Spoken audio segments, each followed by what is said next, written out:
Hello students. आज की इस वीडियो में हम देखने वाले हैं नमपाई का वन शॉट रिवीजन, जो कि आपके लिए ओ लेवल के एग्ज़ाम के लिए बहुत इंपॉर्टेंट होगा। इसमें से आपको 8 से 10 क्वेश्चन लास्ट ईयर्स के एग्ज़ाम में आपको देखने को मिले होंगे। आप लोगों ने लास्ट ईयर का एग्ज़ाम अगर देखा होगा तो इसके लिए हम क्या करेंगे, इसमें आज एक ही वीडियो में पूरा नमपाई का हम रिवीजन करेंगे और इसमें हम देखेंगे कैसे टाइप के क्वेश्चन हमसे पूछे जाते हैं और उसको हमें किस तरीके से अप्रोच करना है। तो आप लोग कॉपी पेन पेंसिल लेके अपना बैठ जाइए और आज एक ही दिन में हम नमपाई को पूरा कवर कर लेंगे। और अब आपकी एग्ज़ाम डेट शीट आने वाली है, 5 तारीख से आपके एडमिट कार्ड भी आ जाएंगे। तो आप लोग अपना, जिन लोगों का पाइथन का पेपर है वो लोग अपनी तैयारी स्टार्ट कर दें। तो आज की इस वीडियो में हम नमपाई को स्टार्ट करेंगे। तो सबसे पहले नमपाई का इंट्रोडक्शन कर लेते हैं। इंट्रोडक्शन से कुछ क्वेश्चन बन जाते हैं, जैसे कि नमपाई की फुल फॉर्म क्या होती है। तो नमपाई की जो फुल फॉर्म होती है वो होती है हमारी न्यूमेरिकल पाइथन। ठीक है, न्यूमेरिकल पाइथन इसकी फुल फॉर्म होती है। इसके बाद इसमें फाउंडर पूछ लिया जाता है। तो फाउंडर जो इसका होता है वो कौन है, वो है हमारे ट्रेविस ओलिफेंट। ट्रेविस ओलिफेंट इसके फाउंडर हैं। ठीक है, और ये रिलीज़ कब हुई है, ये रिलीज़ हुई है 2005 में। ठीक है, तो इसके लिए हम लिखेंगे यहाँ पे रिलीज़, आपका जो ईयर है वो है 2005। ठीक, और ये कैसे टाइप के लाइब्रेरी है, जो इसका टाइप है वो क्या है, वो है ओपन सोर्स। ठीक है, तो ये पूछे जा सकते हैं क्वेश्चन। ओपन सोर्स लाइब्रेरी है ये, यानी कि आप इसे फ्री में यूज़ कर सकते हैं, आपको कोई भी पे करने की ज़रूरत नहीं होगी।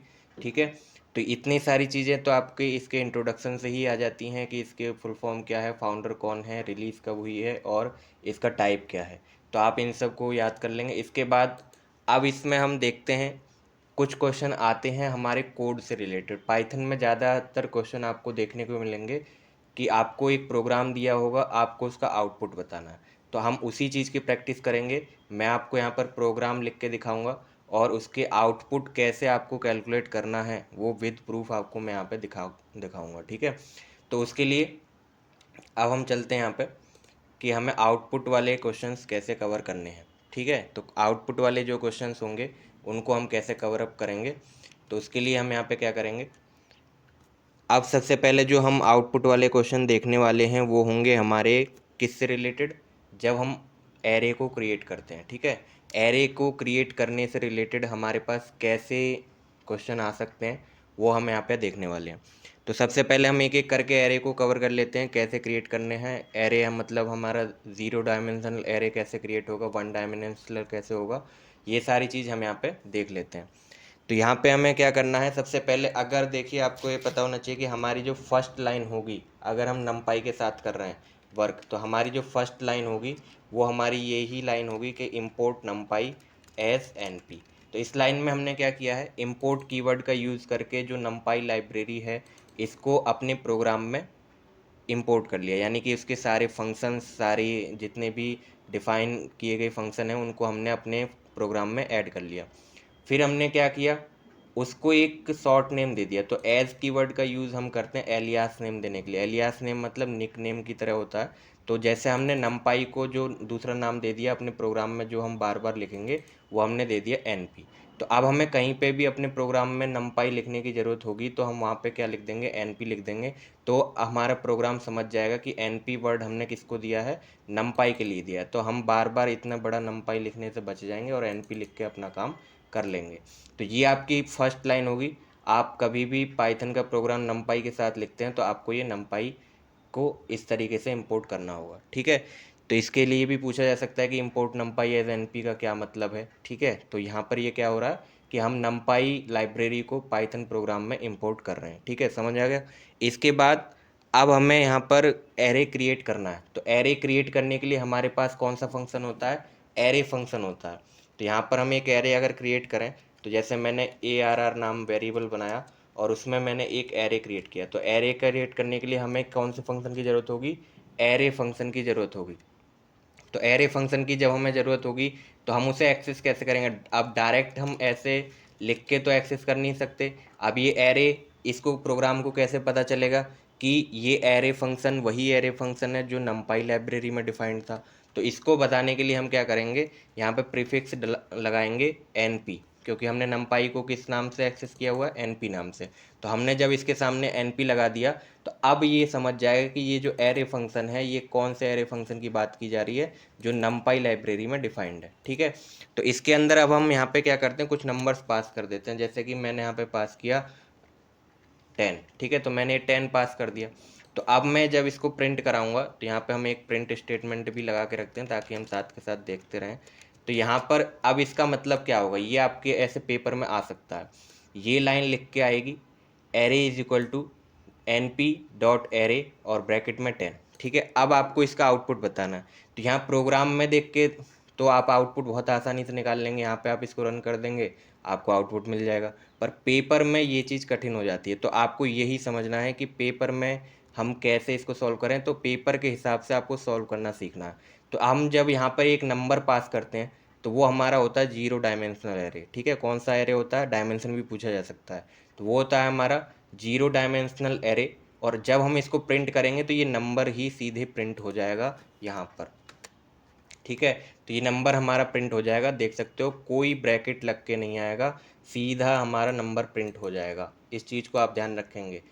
वहाँ पर आपको ऑप्शन में दिया हो सकता है कि आपको स्क्वायर ब्रैकेट में 10 लिखा हुआ मिल जाए, या राउंड ब्रैकेट में 10 रखा हुआ मिल जाए, या सिंपल 10 मिले, और या आपका जो है उसमें कुछ और ऑप्शन भी दिया जा सकता है, जैसे ऑल ऑफ दी एबव या नन ऑफ दीज। तो आपको यहाँ पर ध्यान रखना है कि जब हम 0 डायमेंशनल एरे क्रिएट करते हैं तो उस टाइम पे हमारे पास जो आउटपुट आता है उसमें कोई भी ब्रैकेट नहीं होता है। ठीक है, और इसकी पहचान क्या है कि ये 0 डायमेंशनल है, क्योंकि हमने इसमें एक भी स्क्वायर ब्रैकेट नहीं लगाया है।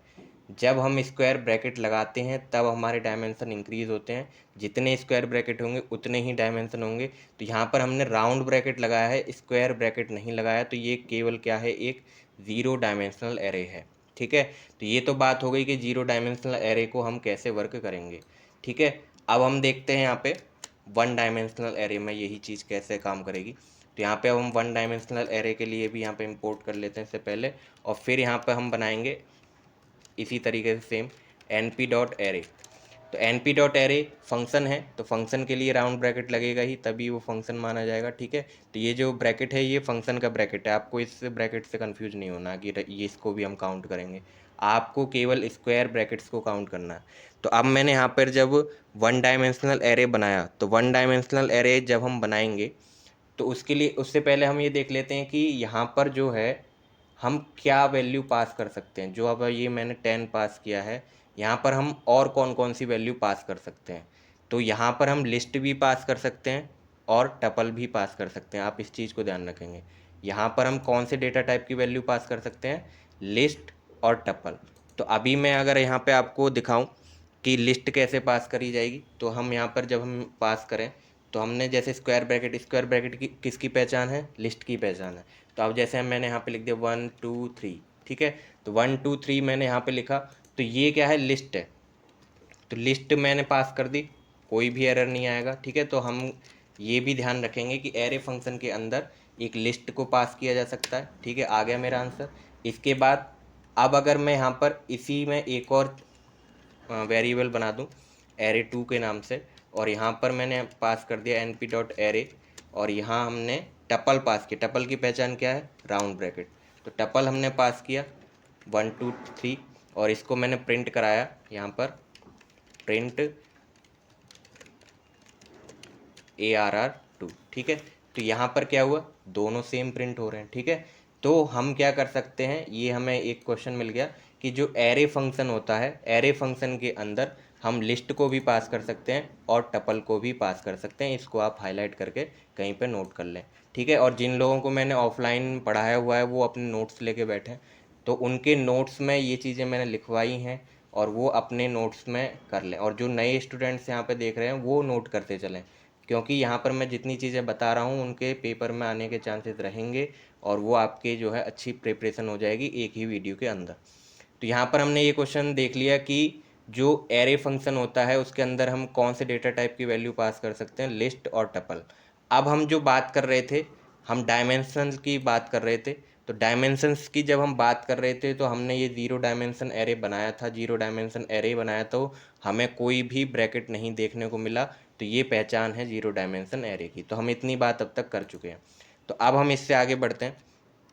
अब नेक्स्ट हमारा क्या रहेगा, नेक्स्ट इसमें रहेगा कि अगर हमें क्या करना है, वन डायमेंशनल एरे बनाना। जीरो डायमेंशन तो हमने देख लिया, जीरो डायमेंशन में कोई भी ब्रैकेट नहीं आता है, ठीक है। तो वन डायमेंशन में क्या होगा, वन डायमेंशन में एक स्क्वायर ब्रैकेट रहेगा दोनों तरफ से, ठीक है। तो ये जो मैंने अभी यहाँ पर एरे बनाया है, ये वाला, आप इसको ध्यान से देखें, ये वाला जो एरे मैंने अभी बनाया है, ये कितने डायमेंशन का है, वन डायमेंशन का है। तो वन डायमेंशन में क्यों कह रहा हूँ इसे, तो वन डायमेंशन में इसलिए कह रहा हूँ क्योंकि यहाँ पर आप देखो कि ये जो स्क्वायर ब्रैकेट हैं इसके दोनों तरफ एक पेयर में लगे हुए हैं, यानी कि एक ही पेयर है यहाँ पर। तो यानी कि स्क्वायर ब्रैकेट का जो जब हमारे पास एक पेयर होगा तो वो कितने डायमेंशन एरे होगा, वन डायमेंशन। ये पेपर के हिसाब से बता रहा हूँ आपको, पेपर में ये ब्रैकेट्स देख के ही पहचानना पड़ेगा कि कौन कितने डायमेंशन का है, ठीक है। तो यहाँ पर वन डायमेंशन एरे ये हम ऑलरेडी बना के देख चुके हैं पिछले ही उसमें। तो अब हम यहाँ पर देखेंगे टू डायमेंशन एरे कैसे हम क्रिएट करेंगे। तो टू डायमेंशन एरे जब हमें क्रिएट करना होगा तो उसको कुछ इस तरीके से हम बनाएंगे, np.array, और यहाँ पर हम क्या करेंगे, टू स्क्वायर ब्रैकेट्स लगाएंगे, ठीक है। तो टू स्क्वायर ब्रैकेट्स लगे हैं, यानी कि दो ही ब्रैकेट हमने ओपन कर दिए, दो ही ब्रैकेट हमने क्लोज कर दिए। तो उस टाइम पे जब हम एरे बनाएंगे तो उसमें हमारा कौन सा एरे होगा, वो टू डायमेंशन एरे होगा, और ये कुछ इस तरीके से बनेगा 1 2 3। इसके बाद यहाँ पर हमने एक और एलिमेंट ले लिया इसके अंदर, और यहाँ पर हमने लिख दिया 4 5 और 6, ठीक है। तो इस तरीके से ये जो हमारा एरे है, ये कौन सा एरे है, टू डायमेंशन एरे है, ठीक है। तो हमने यहाँ पे इसको भी प्रिंट करा के देख लेते हैं, प्रिंट ARR। तो यहाँ पे जब हमने इसको प्रिंट कराया तो ये देखिए कुछ इस तरीके से होता है। टू डायमेंशनल जो एरे होता है उसकी प्रेजेंटेशन आप देख सकते हो यहाँ पे रो और कॉलम में होती है, ठीक है। इसकी प्रेजेंटेशन को भी आप थोड़ा समझें ताकि आपको यहाँ पर मदद मिले क्वेश्चन को सॉल्व करने में। तो यहाँ पर आप देख रहे हो ये जो ब्रैकेट हमने लगाया है, ये वाला, ये तो आपका आउटर ब्रैकेट है, इससे हमें कोई लेना देना है ही नहीं, ये आपका आउटर है। अब हमने इसके अंदर दो रो बनाई हैं, वो दो रो कौन सी हैं, ये रही एक रो 1 2 3 वाली, और ये रही दूसरी रो 4 5 6 वाली। तो दो रो बनी हैं, और कॉलम कितने हैं, एक तो ये कॉलम है हमारा सीधा, ठीक है, ये पूरा कॉलम। इसके बाद सेकंड है ये 2 और 5 वाला कॉलम, और ये थर्ड है हमारा 3 और 6 वाला कॉलम, ठीक है। तो समझ गए। तो इसमें कितनी रो हैं, दो रो हैं, और कितने कॉलम हैं, तीन कॉलम हैं। रो और कॉलम का कॉन्सेप्ट भी आगे आएगा जब हम सेव फंक्शन पढ़ेंगे। तो सेव फंक्शन में क्या होता है, हमें यही गिन के बताना होगा कि कितनी रो होंगी इसमें और कितने कॉलम होंगे, ठीक है। तो आप लोगों को ये पता चल गया कि हम 2D डायमेंशनल एरे को कैसे पहचानेंगे। यहाँ पर ब्रैकेट्स देख के आउटर ब्रैकेट गिनने हैं आपको, आउटर ब्रैकेट, ठीक है, बीच में मत गिनने लग जाना, बीच में गिनोगे कन्फ्यूज हो जाओगे। आउटर ब्रैकेट आपने गिन लिए, जैसे कि दो ही स्टार्ट हो रहे हैं और दो ही यहाँ पे क्लोज हो रहे हैं, तो आपको यहाँ पता चल गया कि यहाँ पर ये क्या है, टू डायमेंशनल एरे है। और हम आगे बढ़ते हैं अब थ्री डायमेंशनल की तरफ, ठीक है।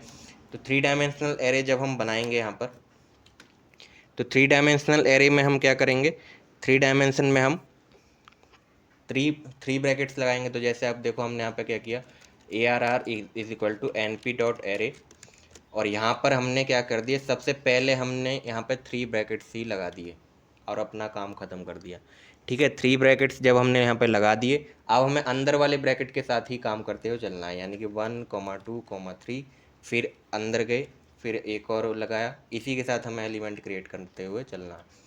तो यहाँ पे हमने लिख दिया 4 5 6। तो इस तरीके से हम क्या करेंगे, यहाँ पर अपने ब्रैकेट्स को बनाते हुए चलेंगे। फिर हम यहाँ पे गए और यहाँ हमने क्रिएट किया, इसके बाद तो यहाँ पर अब हमने अब दूसरी रो के लिए काम करना चालू कर दिया, 7 8 9। इसके बाद हमने यहाँ पे काम किया, एक और ब्रैकेट लगाया, फिर 10 11 12, ठीक है। तो अब आप इसमें कैसे पहचानोगे कि हमारा यहाँ पर डायमेंशन क्या है। तो मैंने आपको एक ट्रिक ऑलरेडी दे दी है कि आपको आउटर ब्रैकेट गिनने हैं। आउटर ब्रैकेट तीन यहाँ पर आपको दिख रहे हैं, तीन यहाँ पर दिख रहे हैं, यानी कि तीन पेयर हैं आपके पास स्क्वायर ब्रैकेट के। तो आप क्या करोगे, यहाँ पे जब आपसे डायमेंशन पूछा जाएगा तो आप क्या करोगे, यहाँ पे अपना जो डायमेंशन क्या बताओगे, थ्री डायमेंशन यहाँ पे बताओगे। तो इसकी रिप्रेजेंटेशन कुछ इस तरीके से होती है, ठीक है। तो रिप्रेजेंटेशन आप देख सकते हो, मैंने आपको पहले ही बता दिया, जो ये लास्ट वाला ब्रैकेट होता है इससे हमें कोई लेना देना होता नहीं है, ठीक है।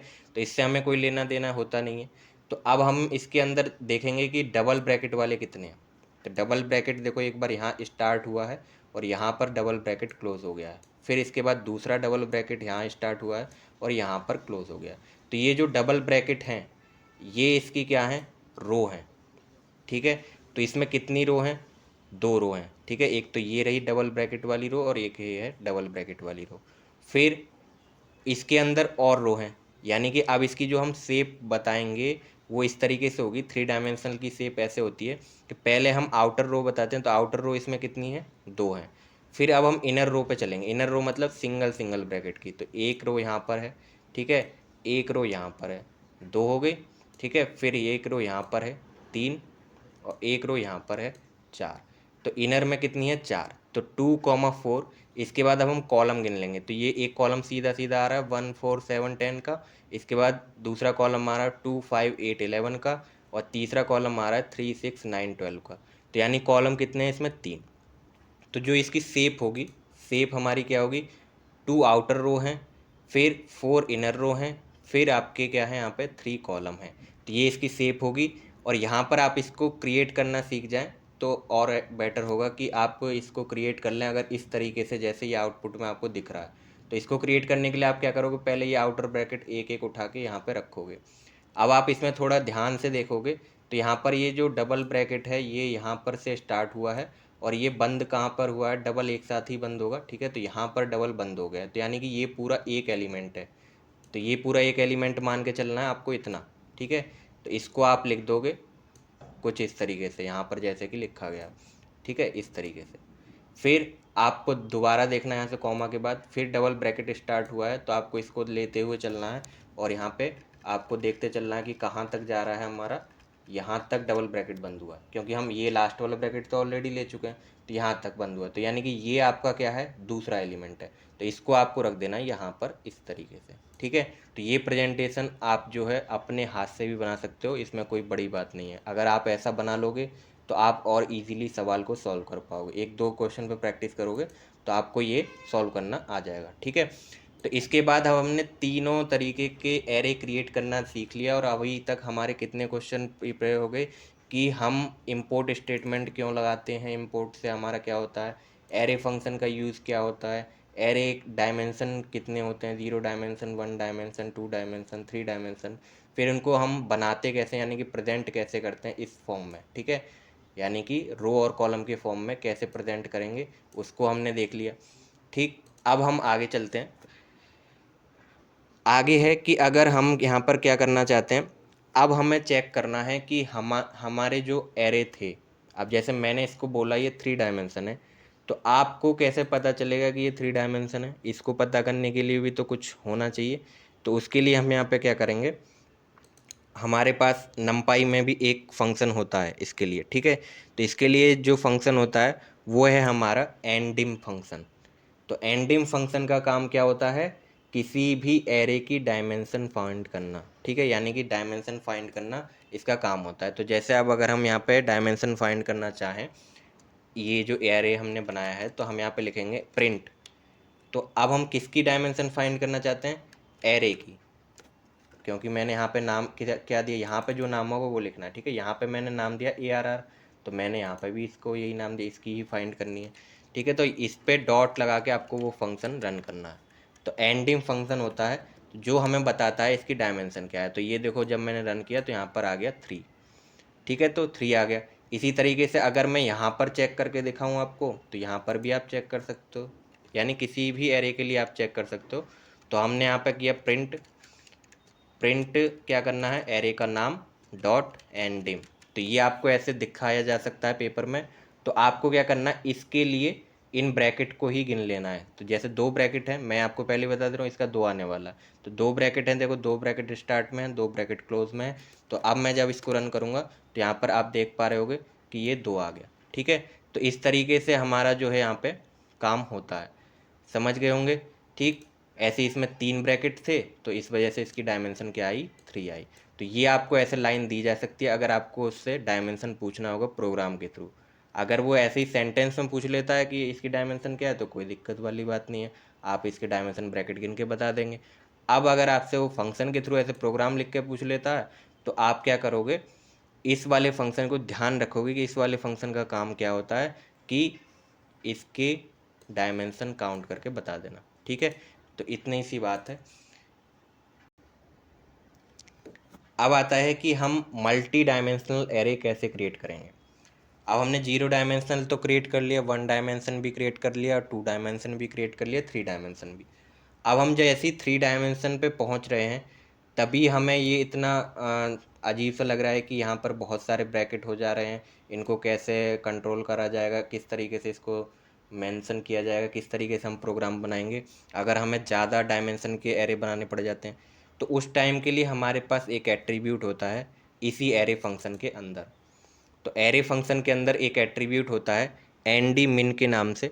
तो एनडी मिन के नाम से हमारे पास एक एट्रीब्यूट होता है, उसके अंदर हम बस नंबर लिख देंगे। जैसा कि अगर हमें 5 डायमेंशन बनाना है तो हम बस 5 लिख देंगे, हमें कोई इतने ब्रैकेट लगाने की ज़रूरत नहीं है, वो अपने आप हमें 5 डायमेंशन क्रिएट करके देगा। तो उसको भी देख लेते हैं, अगर आपके पेपर में क्या पता वो आ जाता है तो आप लोग वहाँ पे कर पाएंगे। तो हमने जैसे यहाँ पे ये इंपोर्ट कर लिया और यहाँ पे हमने लिखा array is equal to np dot array. ठीक है, तो एरे फंक्शन को ही अब हम थोड़ा और मॉडिफाई करके यूज़ कर रहे हैं। तो np डॉट एरे में सबसे पहले तो हम वैल्यू देंगे, तो मैंने एक ही ब्रैकेट लगा के इसमें वैल्यू देनी है, चाहे आप कोई कितने भी डायमेंशन का बना रहे हो। ठीक है, तो ये आपको कन्फ्यूज कर सकता है पेपर में। आप कहोगे कि यहाँ तो हमने ब्रैकेट गिन के डायमेंशन निकालना सीखा था, अब यहाँ तो बिना ब्रैकेट के ही आ गया। तो अब आपके लिए थोड़ा ये समझना होगा कि यहाँ पर अगर हमने एट्रीब्यूट दे रखा है एनडी मिन, एनडी मिन एट्रीब्यूट अगर हमने लगाया हुआ है और उसके सामने लिखा हुआ है 5, तो वही उसकी डायमेंशन है। कितना इजी है, पर आपको नहीं पता होगा तो आप नहीं बता पाओगे। जो हमने एनडी मिन में वैल्यू दी है वही उस एरे की डायमेंशन है। ठीक है, तो ये ऐसे क्वेश्चन आपके ओ लेवल में बहुत आते हैं, मैं इसलिए इसको थोड़ा और अच्छे से क्लियर कर रहा हूँ। जब आपको कुछ इस तरीके से प्रोग्राम दिया गया होगा तो यहाँ पर आपको ब्रैकेट गिनने हैं। ठीक है, ये बात आप ध्यान रखेंगे। और जब आपको ऐसा प्रोग्राम दे दिया और यहाँ पर आपको ये कंफ्यूज करने के लिए यही दिया जाता है कि यहाँ पर एक ब्रैकेट है, अब जिसने ये पढ़ा होगा कि केवल ब्रैकेट गिन के ही मुझे डायमेंशन बता देना है तो वो यहाँ पर गलत कर देगा। तो यहाँ पर इसने क्या किया है, एक ही ब्रैकेट लगाया है पर यहाँ पर इसने एट्रीब्यूट दे दिया है एन डी मिन 5। तो यानी इसने क्या कहा है कि एक 5 डायमेंशन का एरे क्रिएट कर दो इन वैल्यूज़ के साथ। तो इस लाइन का ये मतलब है। तो मैं अभी आपको इसको चेक करके दिखाता हूँ कि क्या इसका डायमेंशन 5 है।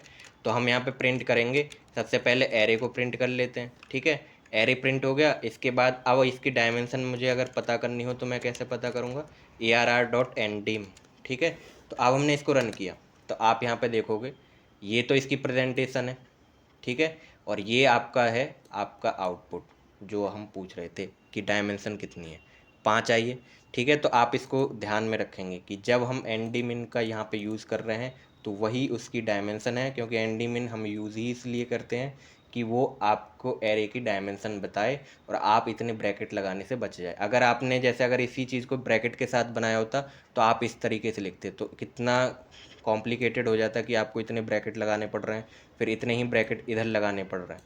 ठीक है, तो इस तरीके से लिखते, तो इसको प्रोग्राम में ईजी करने के लिए यहाँ पे एनडी मिन दे दिया गया है ताकि हम ईजीली मल्टी डायमेंशनल एरे यहाँ पर क्रिएट कर सकें। ठीक है, तो ये एक और तरीका हो गया कि हम कैसे डायमेंशन फाइंड करेंगे। ठीक है, तो ये तो आपका एक टॉपिक कवर हो गया डायमेंशन फाइंड करने का। इसमें 2 टाइप के क्वेश्चन थे, एक सादा था और एक एट्रीब्यूट के साथ था। ठीक है, इसके साथ साथ ही हमने 1-2 एट्रीब्यूट भी देख लिए, फंक्शन भी देख लिए। ठीक है, तो आप इनके एक वन लाइनर नोट्स भी अगर बनाते चलें वीडियो के साथ साथ तो आपके लिए बहुत अच्छा होगा कि किस का यूज़ किस लिए है। ठीक है, तो आपको ये बहुत जल्दी रिवाइज़ करने में मदद होगी। तो इस तरीके से हमने ये एक टॉपिक इसमें कवर कर लिया जिससे आपको 1 से 2 क्वेश्चन देखने को मिलेंगे पाइथन के पेपर में ओ लेवल के एग्ज़ाम में। सबसे ज़्यादा पूछे जाने वाला टॉपिक है पाइथन के एग्ज़ाम में नमपाई से रिलेटेड, वो है कि आपको इंडेक्सिंग करनी आनी चाहिए। इंडेक्सिंग हम लिस्ट वगैरह की तो कर लेते हैं क्योंकि लिस्ट में क्या होता है, सिंपल होता है, एक ही ब्रैकेट होता है, बहुत आसानी से इंडेक्सिंग हो जाती है। बट इसमें हमारी जो इंडेक्सिंग थोड़ी डिफ़िकल्ट हो जाती है जब हम मल्टी डायमेंशनल एरे के साथ वर्क करते हैं, तो उसको हमें समझना होगा यहाँ पे। तो अब यहाँ पे हमारा स्टार्ट हो रहा है डायमेंशन के बाद इंडेक्सिंग और स्लाइसिंग। ठीक है, तो डायमेंशन कवर हो चुका है हमारा, अब यहाँ पे हम कवर कर रहे हैं इंडेक्सिंग एंड स्लाइसिंग। ठीक है, इंडेक्सिंग स्लाइसिंग का हम यूज़ क्यों करते हैं? यूज़ हम इसलिए करते हैं ताकि हम एक पर्टिकुलर एलिमेंट को एक्सेस कर सकें। ठीक है, जैसे अभी इसमें मैं प्रिंट कर रहा हूँ तो ये सारा ही प्रिंट हो जाता, मुझे केवल इसमें से एक ही प्रिंट करना है, तो मैं क्या करूँगा? इंडेक्सिंग करूँगा इसकी। ठीक है, तो एक की पहले मुझे इंडेक्स पता होनी चाहिए, इसी में आपको कॉम्प्लिकेशन होती है, यानी कि इसी में आपको डिफ़िकल्टी होती है कि अब एक की इंडेक्स कैसे पता करें कि एक है कौन सी इंडेक्स पे। ठीक है, तो यही हम यहाँ पे देखेंगे और इससे रिलेटेड यहाँ पे क्वेश्चन आपके पेपर में आते हैं। ठीक है, तो अब चलते हैं आगे। तो अब जैसे कि हम शुरू से चलते हैं, फिर ज़ीरो डायमेंशन से ही हम बात करेंगे और वन डायमेंशन से बात करेंगे।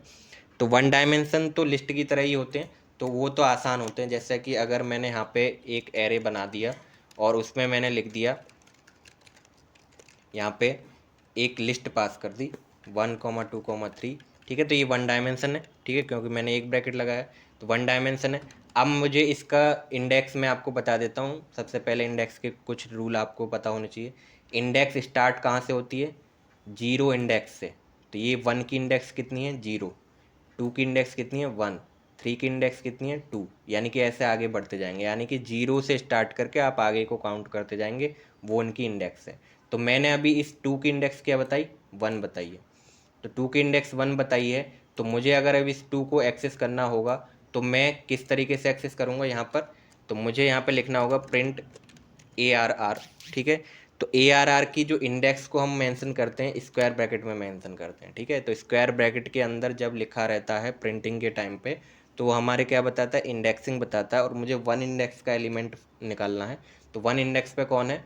टू है। तो यही आपके ऐसे एग्जाम में आ सकता है। तो इसका अब आपको आउटपुट बता देना। इसका आउटपुट कैसे आप देखोगे? ज़ीरो नंबर पे तो वन है और वन नंबर पे टू, तो यानी इसका जो आउटपुट होगा वो आने वाला है टू। तो यहाँ पर देख भी सकते हो आप, यहाँ पर टू आ चुका है। ठीक है, तो इस तरीके से ये तो हो गया सिंपल। ये है वन डायमेंशन के लिए। वन डायमेंशन का बहुत सिंपल होता है, इसमें कोई आपको ज़्यादा दिमाग लगाने की ज़रूरत नहीं है। बस आपको ये पता होना चाहिए काउंटिंग कहाँ से स्टार्ट करनी है, जीरो से स्टार्ट करनी है और आगे हमें ऐसे बढ़ते जाना है। ठीक है, तो जिस भी नंबर के लिए बोला बस उस नंबर पर जो वैल्यू है वो उसका आउटपुट होगा। ठीक, तो ये तो हो गया वन डायमेंशन। अब हम यहाँ पे करते हैं टू डायमेंशन की बात। टू डायमेंशन को हम कैसे सॉल्व करेंगे? तो यहाँ पे हमने लिख दिया एक एरे, थोड़ा बड़ा सा एरे बना लेते हैं, np.array। ठीक, यहाँ पे हमने इसके अंदर एक एलिमेंट पास किया है 1,2,3 4,5। ठीक है, इसके बाद फिर एक और एलिमेंट हमने यहाँ पे पास कर दिया 6,7,8,9,10। ठीक है, तो ये हमने यहाँ पे लिया हुआ है। तो ये हमने यहाँ पे एलिमेंट ले लिया है। इसके बाद अब हम इसके किसी भी एलिमेंट को टारगेट कैसे करेंगे? तो यहाँ पर आपको सबसे पहले ये समझना होगा कि इसमें रो कितनी है। रो कितनी है? ठीक है, दो रो हैं यहाँ पर, ये एक रो ये रही और एक रो यहाँ पर ये रही। इसको थोड़ा हम उसमें देखते हैं रो कॉलम के फॉर्मेट में। तो मैं इसको पहले प्रिंट करा लेता हूँ, उसमें आपको मैं बताता हूँ यहाँ पर। तो ये देखिए, तो ये इसकी रो कॉलम की प्रेजेंटेशन है। तो रो कॉलम की प्रेजेंटेशन है, तो आप यहाँ पर इंडेक्सिंग समझो। सबसे पहले मैंने कहा था आउटर ब्रैकेट को आप काउंट नहीं करोगे, आउटर ब्रैकेट से आपका कोई भी एलिमेंट, कोई भी कॉलम कुछ भी नहीं है। ठीक है, बस वो आउटर आया आपका, वो मतलब क्या कर रहा है? बस वो आपको कलेक्शन बना रहा है बस। ठीक है, तो अब इसके अंदर रो कितनी है? अभी मैंने आपको पहले भी बता दिया रो कितनी है इसमें। एक रो ये रही और एक रो ये रही। तो सबसे पहले तो इन रो की इंडेक्सिंग करोगे आप। सबसे पहले इन रो की इंडेक्सिंग करोगे, तो इस रो की इंडेक्सिंग कितनी है? जीरो इंडेक्स है इसकी, और इसकी इंडेक्स कितनी है सेकंड वाली रो की? One index. मैंने बताया था इंडेक्सिंग कहाँ से स्टार्ट होती है? जीरो से स्टार्ट होती है। तो ये एक एलिमेंट है पूरा। ठीक है, तो मैंने इसको इंडेक्स दिया जीरो और इसको इंडेक्स दिया मैंने वन। ठीक है, तो अब हमें इसके अंदर इंडेक्सिंग करनी है। अब होगी इंडेक्सिंग कॉलम वाइज, एक एक एलिमेंट तक पहुंचने के लिए। तो यहाँ से इंडेक्सिंग चालू होगी वन से, इस जीरो वाले के अंदर। तो जीरो वाले के अंदर हम वन से इंडेक्सिंग चालू करेंगे, तो यहाँ पर कितने इंडेक्स तक जाएंगे हम? यहाँ पे देखो जीरो, फिर ये वन है। ठीक है, फिर ये आपका टू है, फिर ये आपका थ्री है और ये आपका फोर है, यानी कि फोर इंडेक्स तक हैं इसमें एलिमेंट। फिर ऐसे ही इसमें ये वन है, ये आपका टू है, ये आपका थ्री है और ये फोर है। ठीक है, मैंने 1 से स्टार्ट कर दी, 0 से करना था। यहाँ पे 0 है, ठीक है, और ये 1 और ये 2 और ये 3 और ये 4। तो यानी कि दोनों में 4, 0 से लेके 4 और 0 से लेके 4। तो अब ये सपोज करो कि मुझे ये 3 वाला एलिमेंट प्रिंट करना है, तो मैं यहाँ तक कैसे पहुँचूँगा?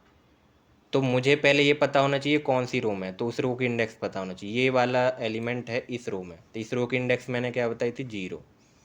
तो अब मैं इस पे पहुंच गया। अब मैं दूसरी रो को भूल जाऊंगा कि दूसरी रो है या नहीं है, उससे कोई मुझे मतलब नहीं है। मैंने इसकी इंडेक्स डाल दी, तो मैं यहाँ पर अब इसको साथ के साथ यहाँ पे लिखता भी हूँ।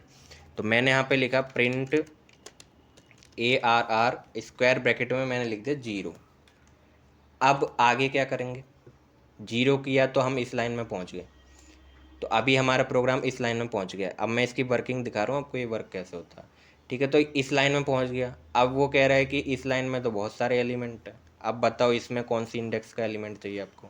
तो यहाँ पर भी इंडेक्सिंग हम 0 से ही स्टार्ट करेंगे। तो 0 नंबर पर हमारा 1 है, फिर 1 नंबर पर हमारा 2 है, फिर हमारा 2 नंबर पर जाके 3 है, ठीक है। तो यहाँ पर जाके उसको मिल जाएगा। तो अगर मैं यहाँ पर 2 डालूँ तो मेरा जो एलिमेंट है वो प्रिंट हो जाएगा। तो यहाँ पर अब जैसे ही मैं प्रेस करके इसको रन करता हूँ, तो ये मेरा देखो एलिमेंट यहाँ पे प्रिंट हो चुका है, ठीक है। आई बात समझ में? यानी कि जो पहला वाला एलिमेंट है, ये जो यहाँ पे इंडेक्स हम आपको 2 वैल्यू में देंगे, ठीक है। जब हम 2 डायमेंशन में जाते हैं तो यहाँ पे 2 वैल्यू मिलेंगी। जो पहली वाली वैल्यू होगी वो रो वैल्यू होगी, दूसरी वाली जो वैल्यू होगी वो कॉलम की वैल्यू होगी। तो यानी पहले आपको रो में जाना है। रो में आपकी इंडेक्सिंग 0 से ही, इंडेक्सिंग हमेशा कहीं पे भी आप स्टार्ट करोगे 0 से। 0 मतलब पहली रो, तो पहली रो मतलब आपको यहाँ पहुँच जाना है, ठीक है। अब इस रो में सेकंड इंडेक्स का एलिमेंट, सेकंड इंडेक्स मतलब 0, 1 और 2, यानी कि 3 पे आ जाओगे, ठीक है। तो इस तरीके से हम काम करेंगे। अब सपोज मैं इस वाली लिस्ट में से 9 को प्रिंट करना चाहता हूँ। मैं एक और बार आपको समझा देता हूँ। 9 को प्रिंट करना चाहता हूँ, तो 9 को प्रिंट करना है तो उसके लिए हम क्या करेंगे? तो 9 को प्रिंट करना है तो फिर से अब हम टारगेट करते हैं। अब हमारे पास पूरा एलिमेंट है ये, ठीक है, तो पूरा है। तो अब मैं अपने प्रोग्राम को बताऊंगा मुझे इस लाइन में जाना है, सेकंड वाली में। तो इसकी इंडेक्स क्या है? 1 है। तो मैंने यहाँ पे क्या लिखा? प्रिंट ARR, और यहाँ पे लिख दिया मैंने 1, ठीक है। तो 1 जैसे ही मैंने लिखा तो मुझे जो प्रोग्राम अपना हम वर्क करते हैं वो यहाँ पे पहुँच गया। प्रोग्राम ने वर्क किया, ढूंढा 1 कहाँ पे, 1 इंडेक्स, और यहाँ पे आ गया, ठीक है। तो इस जगह पे जब वो आ गया, अब मुझे 9 तक पहुँचना है। तो 9 की इंडेक्स अब मुझे पता होनी चाहिए। तो मैं अब इसमें इंडेक्सिंग करना स्टार्ट करूँगा। ये 0 इंडेक्स है, 6 की 0 इंडेक्स है, फिर 7 की 1 इंडेक्स है, फिर 8 की कितनी है? 2 इंडेक्स है, फिर 9 की कितनी है? 3 इंडेक्स है, यानी कि 3 इंडेक्स पे 9 है। तो मैं यहाँ पे जब 3 लिख दूंगा तो ये आपका जो है इस तरीके से प्रिंट हो जाएगा। तो आपको ऐसा अप्रोच लगाना है जब आपको ये प्रोग्राम दिया गया हो और आपसे आउटपुट पूछा जाए, ठीक है। तो आपको पहले ऐसी प्रेजेंटेशन बनानी है रो और कॉलम के फॉर्मेट में। वो बहुत आसान है। आप अपना पहला ब्रैकेट यहाँ पर जो है, ये पहला ब्रैकेट है जो है, इसको आप क्या करोगे? बाहर लिख दोगे। फिर इसके अंदर जो हमारे क्या है वो एलिमेंट है, ठीक है। तो उनको आप एक एक लाइन में यहाँ पे ऐसे लिखना स्टार्ट कर दोगे, ठीक। बस इतना सा काम करना है, और तब आपको उसके अंदर अप्रोच लगाना है कि कौन सी रो, ये रो होती है पहला वाला एलिमेंट यहाँ पे क्या रिप्रेजेंट कर रहा है? रो, और ये है आपकी कॉलम। समझ गए इतनी बात? तो ये है 2 डायमेंशन का। वैसे 2 डायमेंशन तक ही आता है पेपर में। अगर आपका पेपर थोड़ा टफ बनेगा तो आपको 3 डायमेंशन का भी पूछा जा सकता है। तो अब हम यहाँ पे 3 डायमेंशन का भी समझ लेते हैं। तो यहाँ पे 3 डायमेंशन के लिए पहले हम क्या करते हैं? 3 डायमेंशनल एरे क्रिएट कर देते हैं। तो 3 डायमेंशनल एरे हमने यहाँ पे बनाया, 3 ब्रैकेट लगा दिए सबसे पहले, और यहाँ लिख दिया हमने 1, 2, 3। फिर यहाँ पे हमने लिखा, फिर ब्रैकेट लगाया 4, 5, 6, ठीक है। फिर हमने यहाँ पे किया काम, और इसमें गए हम, यहाँ पे हमने 2 ब्रैकेट लगा लिए, ठीक है। फिर इसके बाद 7, 8, 9, और फिर यहाँ पे 10, 11, 12, ठीक है। तो यहाँ पर क्या हो रहा है? अब हम यहाँ पे ब्रैकेट देख लेते हैं। ब्रैकेट मुझे कुछ एक ज़्यादा लग रहा है। लास्ट में हमारे 3 ब्रैकेट होने चाहिए, 3 ब्रैकेट हैं। तो यहाँ पर हम एक जब ब्रैकेट लगा देंगे तो हमारा ये पूरा हो गया। तो इस तरीके से हमने 3 डायमेंशनल एरे बना दिया है। हम इसको प्रिंट कर देंगे एरे को। तो इसकी जो प्रेजेंटेशन है वो इस तरीके से कुछ आपको दिखेगी।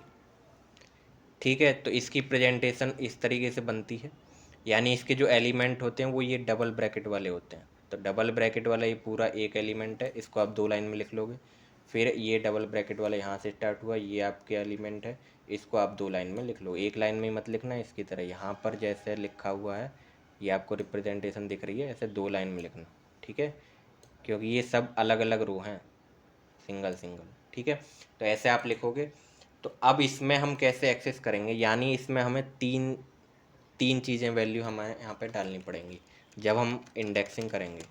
तो एरे हमने लिखा, सबसे पहले हम रो बताएंगे आउटर के लिए। तो यहाँ पर हमारी कितनी रो बन रही हैं, एक तो ये रो है डबल ब्रैकेट वाली, और एक पहले हम डबल ब्रैकेट वाली रो बताएंगे। ठीक है, तो डबल ब्रैकेट वाली कितनी रो है हमारी, 2 रो हैं, यानी कि एक 0 इंडेक्स पे है और एक 1 इंडेक्स पे। अब सपोज मैं इस एलिमेंट तक पहुंचना चाहता हूं, ये जो 4 एलिमेंट है, और मुझे अभी इसकी इंडेक्स पता ही नहीं है। ठीक है, तो मैंने यहाँ पे क्या किया, ये कौन से वाले रो में पढ़ रहा है, 0 नंबर के रो में पढ़ रहा है, तो 0 नंबर की रो में है तो 0 कर दिया। तो अब मैंने 0 नंबर की रो को पे जब ध्यान से देखा तो मुझे यहाँ पर दिखा कि यहाँ 2 लाइन बन रही हैं। ठीक है, यहाँ पर मुझे ध्यान से देखने पे पता चल रहा है कि ये 2 लाइन बन रही हैं। एक तो यहाँ पे ये पहली लाइन ये वाली है 1 2 3, और यहाँ पर ये 4 5 6 वाली लाइन है। तो यानी यहाँ पर भी 2 इंडेक्स हो गई हैं, एक 0 इंडेक्स ये है और एक 1 इंडेक्स ये है। तो यहाँ पर अब मुझे 4 तक पहुँचना है, तो 4 कौन सी इंडेक्स में पड़ रहा है, 1 इंडेक्स में, तो मैंने यहाँ पे फिर 1 बता दिया। तो ये जो दोनों नंबर हैं रो को डिटेक्ट कर रहे हैं, यानी कि पहले ये वाली आउटर लूप के लिए रो बता रहा है, फिर ये इनर के लिए रो बता रहा है। ठीक है, तो यहाँ पे अब हम गए, अब हम इस वाले में आ चुके हैं और यहाँ हमें 4 पे पहुँचना है। तो 4 तो पहले ही नंबर पे है, तो पहले ही नंबर पे है यानी कि 0 इंडेक्स। तो इस तरीके से आपको अप्रोच लगाना है। तो आपको दिया गया होगा ये 0,1,0, तो आपको कैसे पहुँचना है, सबसे पहले आप ऐसी प्रेजेंटेशन बना लेंगे। एक बार जब ये प्रेजेंटेशन आपने बना ली तो आपका सवाल गलत नहीं होने वाला है। ठीक है, तो आपने जब ये बना ली तो आप इसमें देखोगे कि ये बाहर वाला तो मैंने बताया था कि ये छोड़ देना है। ठीक है, तो बाहर वाले से तो कोई लेना देना है नहीं। अब इसमें देखो कॉमन कि ये 2 ब्रैकेट वाला स्टार्ट हो रहा है, तो ये बंद कहाँ पे हुआ है, एक यहाँ बंद हो गया। फिर ये 2 ब्रैकेट वाला स्टार्ट हुआ है और ये एक यहाँ पे, यानी कि ये 2 चीज़ हैं। तो इनकी इंडेक्सिंग कर दो सबसे पहले। तो ये इसको नंबर दे दो 0 और इसको नंबर दे दो 1। ठीक है, तो अब हमें पता चल गया 0 1। फिर हम इनके अंदर गए, अब हमने एक को टारगेट किया, तो अब इस वाले ब्रैकेट को छोड़ दो। ये जो हमने ये वाला ब्रैकेट गिन लिए, 2 ब्रैकेट गिन लिए ना, अब इसको छोड़ दो। तो अब हम इसके अंदर गए तो यहाँ पे हमने देखा कि फिर से 2 एलिमेंट है। ठीक है, एक तो हमारा ये बन रहा है, ठीक है, एक ये वाला बन रहा है और एक हमारा ये सेकंड वाला ये वाला बन रहा है। तो इनको भी इंडेक्सिंग दे दो और तब ये काम करना चालू करो, तो आप एकदम सटीक जगह पे पहुंच जाओगे। ठीक है, तो ये आपको यहाँ पे मैंने 0 डायमेंशन, 1 डायमेंशन, 2 डायमेंशन और 3 डायमेंशन की इंडेक्सिंग आपको बता दी। इंडेक्सिंग आप यहाँ पे कैसे करोगे। ठीक है, तो इंडेक्सिंग नेगेटिव भी होती है। ठीक है, नेगेटिव में -1 से स्टार्ट होती है। अगर हम यहाँ पर क्या करें, एक नेगेटिव वाला भी समझ लेते हैं। तो नेगेटिव वाले में हम यहाँ पे क्या करें, जैसे कि मुझे ये वाला एलिमेंट टारगेट करना है 6, तो अगर मैं इसको पीछे से काउंटिंग करूँ तो ये -1 है, -1 से होती है नेगेटिव इंडेक्सिंग। तो -1 पर है, तो मैं यहाँ पे 0 की जगह पे -1 अगर यहाँ पे कर दूँ तो मेरा 6 यहाँ पे प्रिंट होगा। हो गया, तो ये नेगेटिव इंडेक्सिंग होती है। नेगेटिव में पीछे से काउंटिंग करना और पॉजिटिव में आगे से करना है और 0 से स्टार्ट होगी। ठीक है, तो हमने ये अब अपना दूसरा टॉपिक भी कवर कर लिया, इंडेक्सिंग से रिलेटेड क्वेश्चन कैसे हमें करने हैं। ठीक है, तो इंडेक्सिंग हो गया। इसके बाद अब हम यहाँ पर क्या देखेंगे आगे, आगे अब हमें यहाँ पे देखना है स्लाइसिंग। ठीक है, तो स्लाइसिंग में हम क्या करते हैं, एक रेंज बताते हैं कि हमें कहाँ से कहाँ तक के एलिमेंट प्रिंट करने हैं। ये तो एक पर्टिकुलर वैल्यू के लिए होता है, इंडेक्सिंग होता है पर्टिकुलर वैल्यू के लिए और स्लाइसिंग होता है एक रेंज के लिए। जैसे कि मुझे प्रिंट करना है 4 और 5 को, तो ये एक रेंज बन गई। ठीक है, तो ये ऐसी रेंज के लिए हम क्या करते हैं, स्लाइसिंग का यूज़ करते हैं। तो स्लाइसिंग को अब यहाँ पे हम देख लेते हैं। तो अब हम स्टार्ट कर रहे हैं यहाँ से स्लाइसिंग।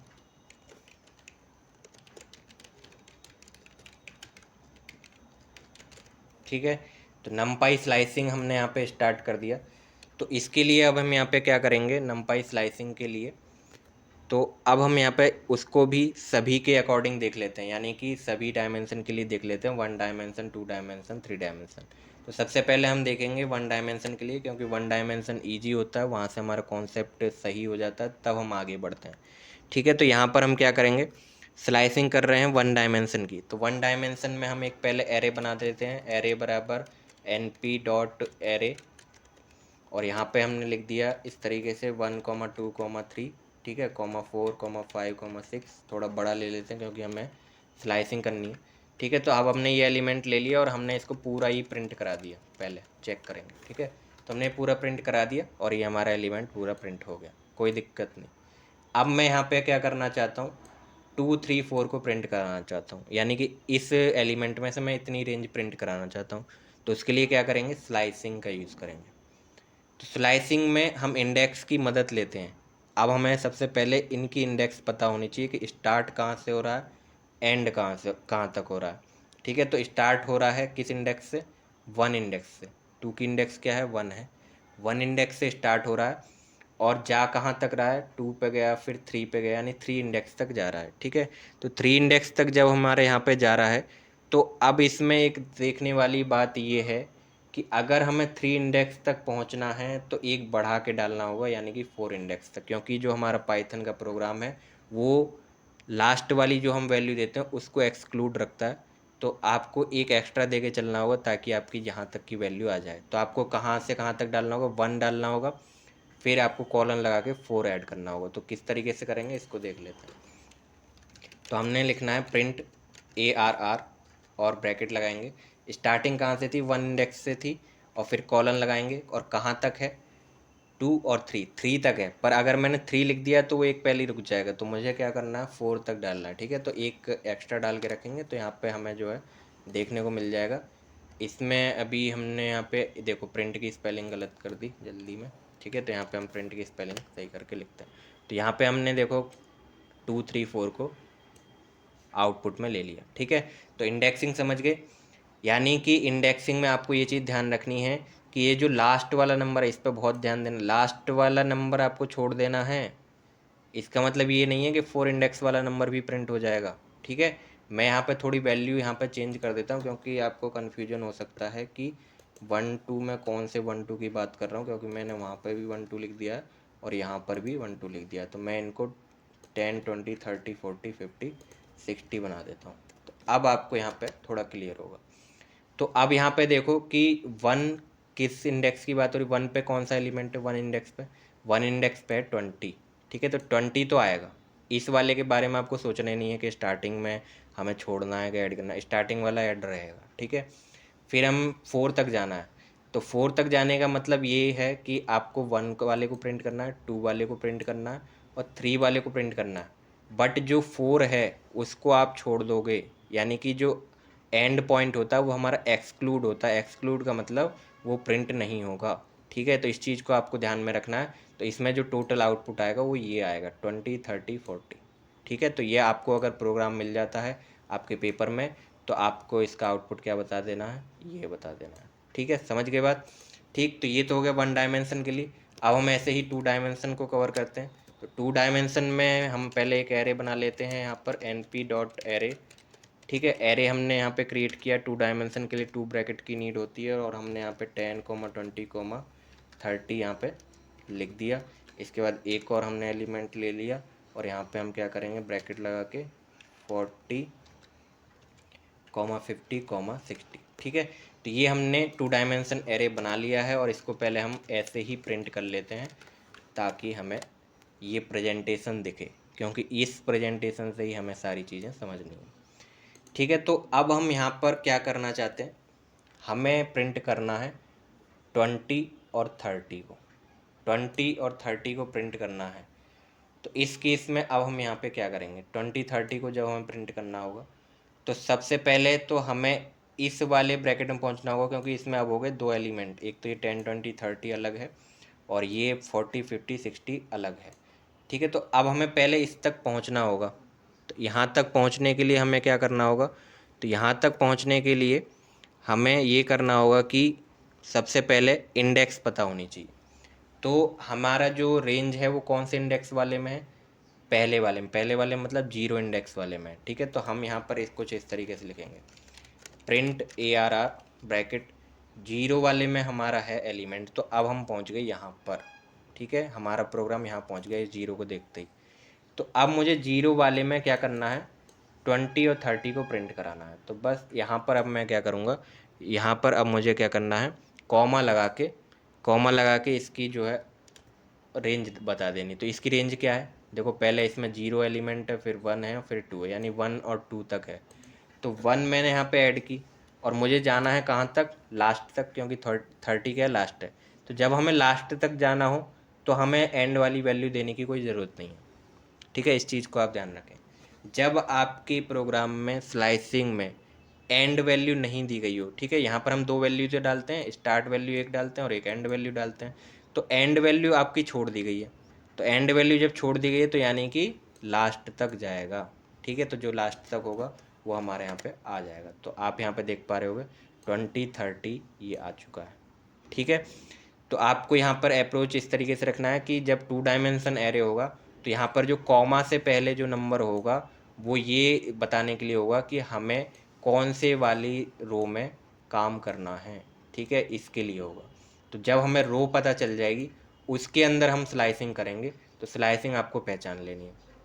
तो मैंने यहाँ पे क्या किया है, स्लाइसिंग आपको दे दिया। अब जैसे मैं 10 20 को प्रिंट कराऊँ तो 10 20 को प्रिंट कराऊँगा तो जीरो से स्टार्ट होगी और 1 तक जानी है, तो मैं यहाँ पे 2 डालूँगा, एक एक्स्ट्रा डालते हैं ना, तो जीरो से लेके और 2 तक। तो यहाँ पे जब मैंने इसको लिखा तो यहाँ पे 10 20 आ गया। तो जो लास्ट वाला पार्ट है वो स्लाइसिंग का है और जो आपका स्टार्टिंग वाला पार्ट है वो उस एलिमेंट की रेंज तक पहुँचने का है, ठीक है। तो आपको पहले जीरो वाले में पहुँचना है, फिर उसमें जाके आपको 0 से 2 प्रिंट कराना है और 2 वाला एक्सक्लूड रहेगा, इस चीज़ को आप ध्यान में रखेंगे। तो ये तो बात हो गई अब 2 डायमेंशनल एरे की। तो 2 डायमेंशनल एरे की जब हमने यहाँ पे बात कर ली है तो अब हम यहाँ पे चलते हैं आगे 3 डायमेंशन में। 3 डायमेंशन में हमें क्या करना है, तो 3 डायमेंशन में ये चीज़ वैसे आएगी नहीं आपके पेपर में कि 3 डायमेंशन का पूछा जाए, क्योंकि 2 डायमेंशन में ही बहुत कॉम्प्लिकेटेड हो जा रही है ये चीज़। तो 3 डायमेंशन में पूछने के चांसेस नहीं है, पर हम यहाँ पे देखते हैं, ठीक है, समझते हैं एक बार, क्या पता आ ही जाता है पेपर में। तो यहाँ पे हमने इंपोर्ट numpy एज np कर दिया और एरे यहाँ पे लिखा और एक हमने 3 डायमेंशन एरे यहाँ पे क्रिएट कर लिया। तो 3 डायमेंशन के लिए क्या करना होगा, 3 ब्रैकेट्स, ठीक है। और अब हमें अंदर वाले ब्रैकेट के साथ चलते जाना है, 10 20 30, ठीक है। फिर मैंने यहाँ पे लगाया एक ब्रैकेट 40 50 60, ठीक है। फिर यहाँ पे हमने 2 ब्रैकेट लगा दिए और यहाँ पे 70 80 90, ठीक है। और फिर हमने यहाँ पे एक और ब्रैकेट लगा दिया 100 110 120, ठीक है। तो ये हमने यहाँ पे लगा दिया। अब इनके पहले ब्रैकेट काउंट कर लेते हैं कि ब्रैकेट हमारे सही चल रहे हैं कि नहीं चल रहे हैं, ठीक है। तो यहाँ पर हमारा ये 1 ब्रैकेट है, 1 हमने यहाँ पे क्लोज कर दिया और यहाँ पर हमारा जो एक ब्रैकेट है ये हमारा यहाँ पर छूटा हुआ, ठीक है। तो ये हमने कवर कर लिया। इसके बाद अब हम यहाँ पे क्या करते हैं, इसकी पहले रिप्रेजेंटेशन देख लेते हैं। तो इसके लिए हम क्या करेंगे, यहाँ पे प्रिंटिंग कर लेते हैं। तो प्रिंट हमने कर लिया और ये हमारा कुछ इस तरीके से प्रिंट होगा। तो अब हमें यहाँ पर पहुँचना है, तो अप्रोच वही रहेगा 2 डायमेंशन वाला। पहले हमें उस एक पर्टिकुलर रेंज में पहुँच जाना जहाँ की हम रेंज प्रिंट करना चाहते हैं। तो कैसे पहुँचेंगे, अब मेरा क्वेश्चन है कि यहाँ पर मैं 40 50 को प्रिंट करना चाहता हूँ। तो 40 50 तक पहुँचेंगे कैसे, इसमें देखो क्या होता है, एक रो यहाँ पर होती है हमारी, ठीक है। ये पहले डबल ब्रैकेट वाले गिनने, तो डबल ब्रैकेट वाली एक रो है और डबल ब्रैकेट वाली ये दूसरी रो है। तो यानी कि हम जब यहाँ पे अप्रोच करेंगे तो प्रिंट लिखेंगे ARR, तो हमारा जो टारगेट है वो कहाँ पर है, 0 रो में, ठीक है। तो हमने ये पता कर लिया 0 रो में ही है, ठीक है। फिर जब हम 0 रो में पहुँचे तो उसमें फिर हमने देखा कि यहाँ पर दो एलिमेंट बन रहे हैं, ठीक है। एक तो ये 10 20 30 का बन रहा है और एक 40 50 60 का बन रहा है। तो यहाँ पर भी 2 हैं, तो अब हमें फिर इंडेक्सिंग करनी पड़ेगी। तो जो हमारा एलिमेंट है वो दूसरी वाली में है, तो यानी कि 1 इंडेक्स पर है। तो अब हम यहाँ पहुँच गए, ठीक है। तो यहाँ पहुँच गए। अब इसके अंदर हमें 40 और 50 को प्रिंट करना है। तो 40 50 के लिए हम क्या लिखेंगे, 0 से लेके और 2 तक, क्योंकि हमें 1 तक जाना है तो 1 से एक एक्स्ट्रा डालेंगे। तो यहाँ पे हमें लिखना 0 से लेके 2 तक, और यहाँ पे हमने प्रिंट करा तो ये हमारा आ गया 40 50। ठीक है, तो यहाँ हमने पहली जो 2 वैल्यू दी वो इंडेक्स के लिए दी ताकि हम उस रेंज तक पहुँचें। ठीक है, तो हमें क्या करना है, जब 0 दे दी तो हमें 0 वाले में चले जाना है। फिर हमने देखा उसमें 1 दी है तो हमें फिर 1 वाले को हाईलाइट कर लेना है। ठीक है, अब जब हम 1 वाले में आ गए, आप अंडरलाइन करते हुए चल सकते हैं, आपको रफ वर्क मिलेगा वहाँ पे, तो आप वहाँ पे बना के उसको अंडरलाइन करते हुए चल सकते हो और बहुत आराम से आपको ये क्वेश्चन करना है। ठीक है, तो यहाँ पे हम पहुँच गए। अब इसके अंदर बोला गया है कि 0 से लेके 2 तक प्रिंट कर दो, तो ये तो हमारे लिए बहुत आसान है, 0 से लेके 2 तक प्रिंट कर दिया, काम ख़त्म। ठीक है, तो इस तरीके से हम क्या कर सकते हैं, स्लाइसिंग कर सकते हैं। ठीक है, तो स्लाइसिंग भी हमारा यहाँ पे कंप्लीट हो चुका है। ठीक, तो अभी हमने 3 चीज़ें देख ली, डायमेंशन पता करना सीख लिया, इंडेक्सिंग करना सीख लिया, स्लाइसिंग करना सीख लिया, और यहाँ से डेफिनेटली आपको 2-3 क्वेश्चन देखने को मिलेंगे। ठीक है, तो आप इसको प्रिपेयर कर लेंगे तो आपके 8 से 10 क्वेश्चन पक्के हैं पूरे नमपाई से। ठीक है, तो अब हम यहाँ पर नेक्स्ट क्या देखने वाले हैं, एक हमारा कॉन्सेप्ट होता है कॉपी वर्सेस व्यू। ठीक है, कॉपी वर्सेस व्यू का कॉन्सेप्ट होता है, जैसे अगर अब हमें क्या करना हो, हमें कॉपी क्रिएट करनी हो, किसी भी एरे की एक कॉपी बनानी हो, तो एक कॉपी अगर हमें किसी भी एरे की बनानी होती है तो उसमें हम क्या करते हैं, यहाँ से भी क्वेश्चन बहुत ट्रिकी क्वेश्चन बनेगा। ठीक है, तो इसके लिए हमें पहले दोनों को अलग अलग समझना पड़ेगा और उसके बाद हम देखेंगे कि क्वेश्चन क्या बनेगा। ठीक है, तो कॉपी यहाँ पे हम करते हैं, तो कॉपी मतलब एक एलिमेंट के सारे एलिमेंट को कॉपी करके एक दूसरे नाम से एलिमेंट बना लेना। ठीक है, तो हम यहाँ पे क्या करते हैं, जैसे हमने एरे एलिमेंट बनाया और हमने यहाँ पे क्या किया, एन पहले हमने लाइन इंपोर्ट नहीं की। ठीक है, तो लाइन इंपोर्ट कर लेते हैं और यहाँ पे हमने एरे नाम से एक एलिमेंट बनाया, एन पी डॉट एरे, और यहाँ पे हमने 1 डायमेंशन ही बना दिया, 1,2,3। ठीक है, 1,2,3 हमने यहाँ पे बना दिया। अब हम क्या करते हैं कि इसकी कॉपी क्रिएट करते हैं, तो मैंने एक और वेरिएबल बनाया एक्स नाम से, जो क्या होगा, इस एरे नाम के वेरिएबल की कॉपी होगा। तो कॉपी कैसे बनाते हैं हम, ARR.copy। ठीक है, तो इस तरीके से हम बनाते हैं कॉपी। कॉपी फंक्शन का काम क्या है, जिस वेरिएबल पे ये लग रहा है उसके सारे एलिमेंट को एक्सेस करके एक्स में स्टोर कर देगा, तो ये एक्स एक क्या बन जाएगी, इसकी कॉपी बन जाएगी। ठीक है, तो हम यहाँ पे क्या करेंगे, अब हम इसको प्रिंट कराते हैं दोनों को, जब कॉपी है तो सेम ही प्रिंट होगा, तो यहाँ पे ARR मैंने प्रिंट कर दिया और यहाँ पे प्रिंट एक्स कर दिया। ठीक है, और दोनों को मैंने चेक किया, दोनों देखो आ गए। ठीक है, तो यहाँ पर कॉपी बन गई। तो कॉपी जब हम बनाते हैं तो अब यहाँ से अब आपका क्वेश्चन बन रहा है, देखो जब हमने कॉपी बनाई तो कॉपी हमने अभी ये सोचा कि कॉपी क्या है, इसके सारे एलिमेंट इसमें आ गए, बस ये कॉपी है। ठीक है, तो अब क्या मैं अगर इसका कोई भी एलिमेंट अपडेट कर दूं तो क्या एक्स का भी एलिमेंट अपडेट हो जाएगा, ये क्वेश्चन आता। तो ये आपको पता होगा तो यहाँ से क्वेश्चन बनेगा। ठीक है, अगर मैं क्या इसका जो एरे का कोई भी एलिमेंट अपडेट करूँ तो क्या एक्स का भी एलिमेंट अपडेट होगा, तो इस चीज़ को हम चेक करते हैं और यहाँ से ही हमारा कॉन्सेप्ट बनेगा। ठीक है, तो यहाँ पे हमने क्या किया, एरे का एक एलिमेंट अपडेट कर दिया, तो एरे का एलिमेंट मैंने एक्सेस किया सबसे पहले, तो मैं जैसे इस 2 को अपडेट करना चाहता हूँ तो 2 की इंडेक्स क्या है, 1 है, तो 1 नंबर इंडेक्स पर जो एलिमेंट है मैं उसको 40 करना चाहता हूँ। तो मैंने एरे वाले में तो चेंज किया, अब मैं सोच रहा हूँ कि अगर ये एरे की कॉपी ही है एक्स, तो एक्स में भी चेंज हो जाना चाहिए, तो देखते हैं यहाँ पे चेंज होता है कि नहीं। तो हमने ये कंट्रोल एंटर किया और आप यहाँ पे देख पा रहे होंगे कि ये चेंज नहीं हुआ। ठीक है, 143 और ये 123 ही रह गया। तो यानी कॉपी के बारे में आपको एक लाइन लिखनी है कि copy is a new array with the same element. ठीक है, तो कॉपी क्या है, कॉपी बस एक नए नाम से एरे बन जाता है, नया एरे है वो। ठीक है, उसका इससे कोई कनेक्शन नहीं है, इस बात को आपको समझ के रखना है। कहीं आप सोचो कि मैं इस पे जो काम करूँगा वो इस पे भी हो जाएगा ऑटोमेटिक, क्योंकि ये तो इसी की कॉपी है, नहीं। कॉपी ने बस क्या किया, इसके एलिमेंट एक बार ले लिए और उस ये एलिमेंट का यूज़ करके एक नया एरे बना लिया। अब आप एरे पे कुछ भी करते हो उसका इफ़ेक्ट एक्स पे नहीं आएगा और ये आपका प्रोग्राम सेम ऐसे ही पेपर में आ जाएगा। तो आपको यहाँ पे ध्यान रखना है कि जब हम कॉपी से कोई भी एलिमेंट बनाते हैं तो वो उसमें कोई इफेक्ट नहीं होगा अगर हम उसके बेस एलिमेंट में चेंजेस करेंगे। बेस एलिमेंट कौन है यहाँ पे, जिसकी कॉपी बनाई गई है, ठीक है ना। तो हमने एरे से ही तो कॉपी बनाई है, तो एरे हमारा बेस एलिमेंट है। तो हमने बेस एलिमेंट में कुछ भी चेंज किया तो हमारे जो न्यू एलिमेंट था उसमें कोई भी इफेक्ट नहीं पड़ा। और इसका मैंने यहाँ पे प्रूफ आपको दिखा दिया है कि हमने एरे प्रिंट किया तो एरे में तो चेंज हो गया, यहाँ पे 40 आ गया, पर एक्स वाली वैल्यू में 1 2 3 ही रह गया, ठीक है। तो इस चीज़ को आप लिख लेंगे, एक लाइन है पर बहुत अच्छी लाइन है, और इससे आपका जो है यहाँ पे काम बन जाएगा, ठीक है। अब इसी पर्पज़ से एक व्यू एलिमेंट भी होता है, ठीक है। तो व्यू को अब हम समझ लेते हैं, ठीक है। तो व्यू में हमें क्या करना होता है, यहाँ पे हमने कॉपी देख लिया तो मैं यहाँ से हटा देता हूँ इसको, और यहाँ पे हमने देखा, अब यहाँ पे हम देखते हैं व्यू। तो व्यू में हमने यहाँ पे बना दिया एरे एक फिर से np.array, और यहाँ पे हमने लिखा यहाँ 1 2 3, ठीक है। फिर मैंने यहाँ पे एक्स क्रिएट किया, तो यहाँ पे अब मैंने क्या किया, आपके व्यू लिख दिया, कॉपी नहीं बनाई है, व्यू बनाया, ठीक है।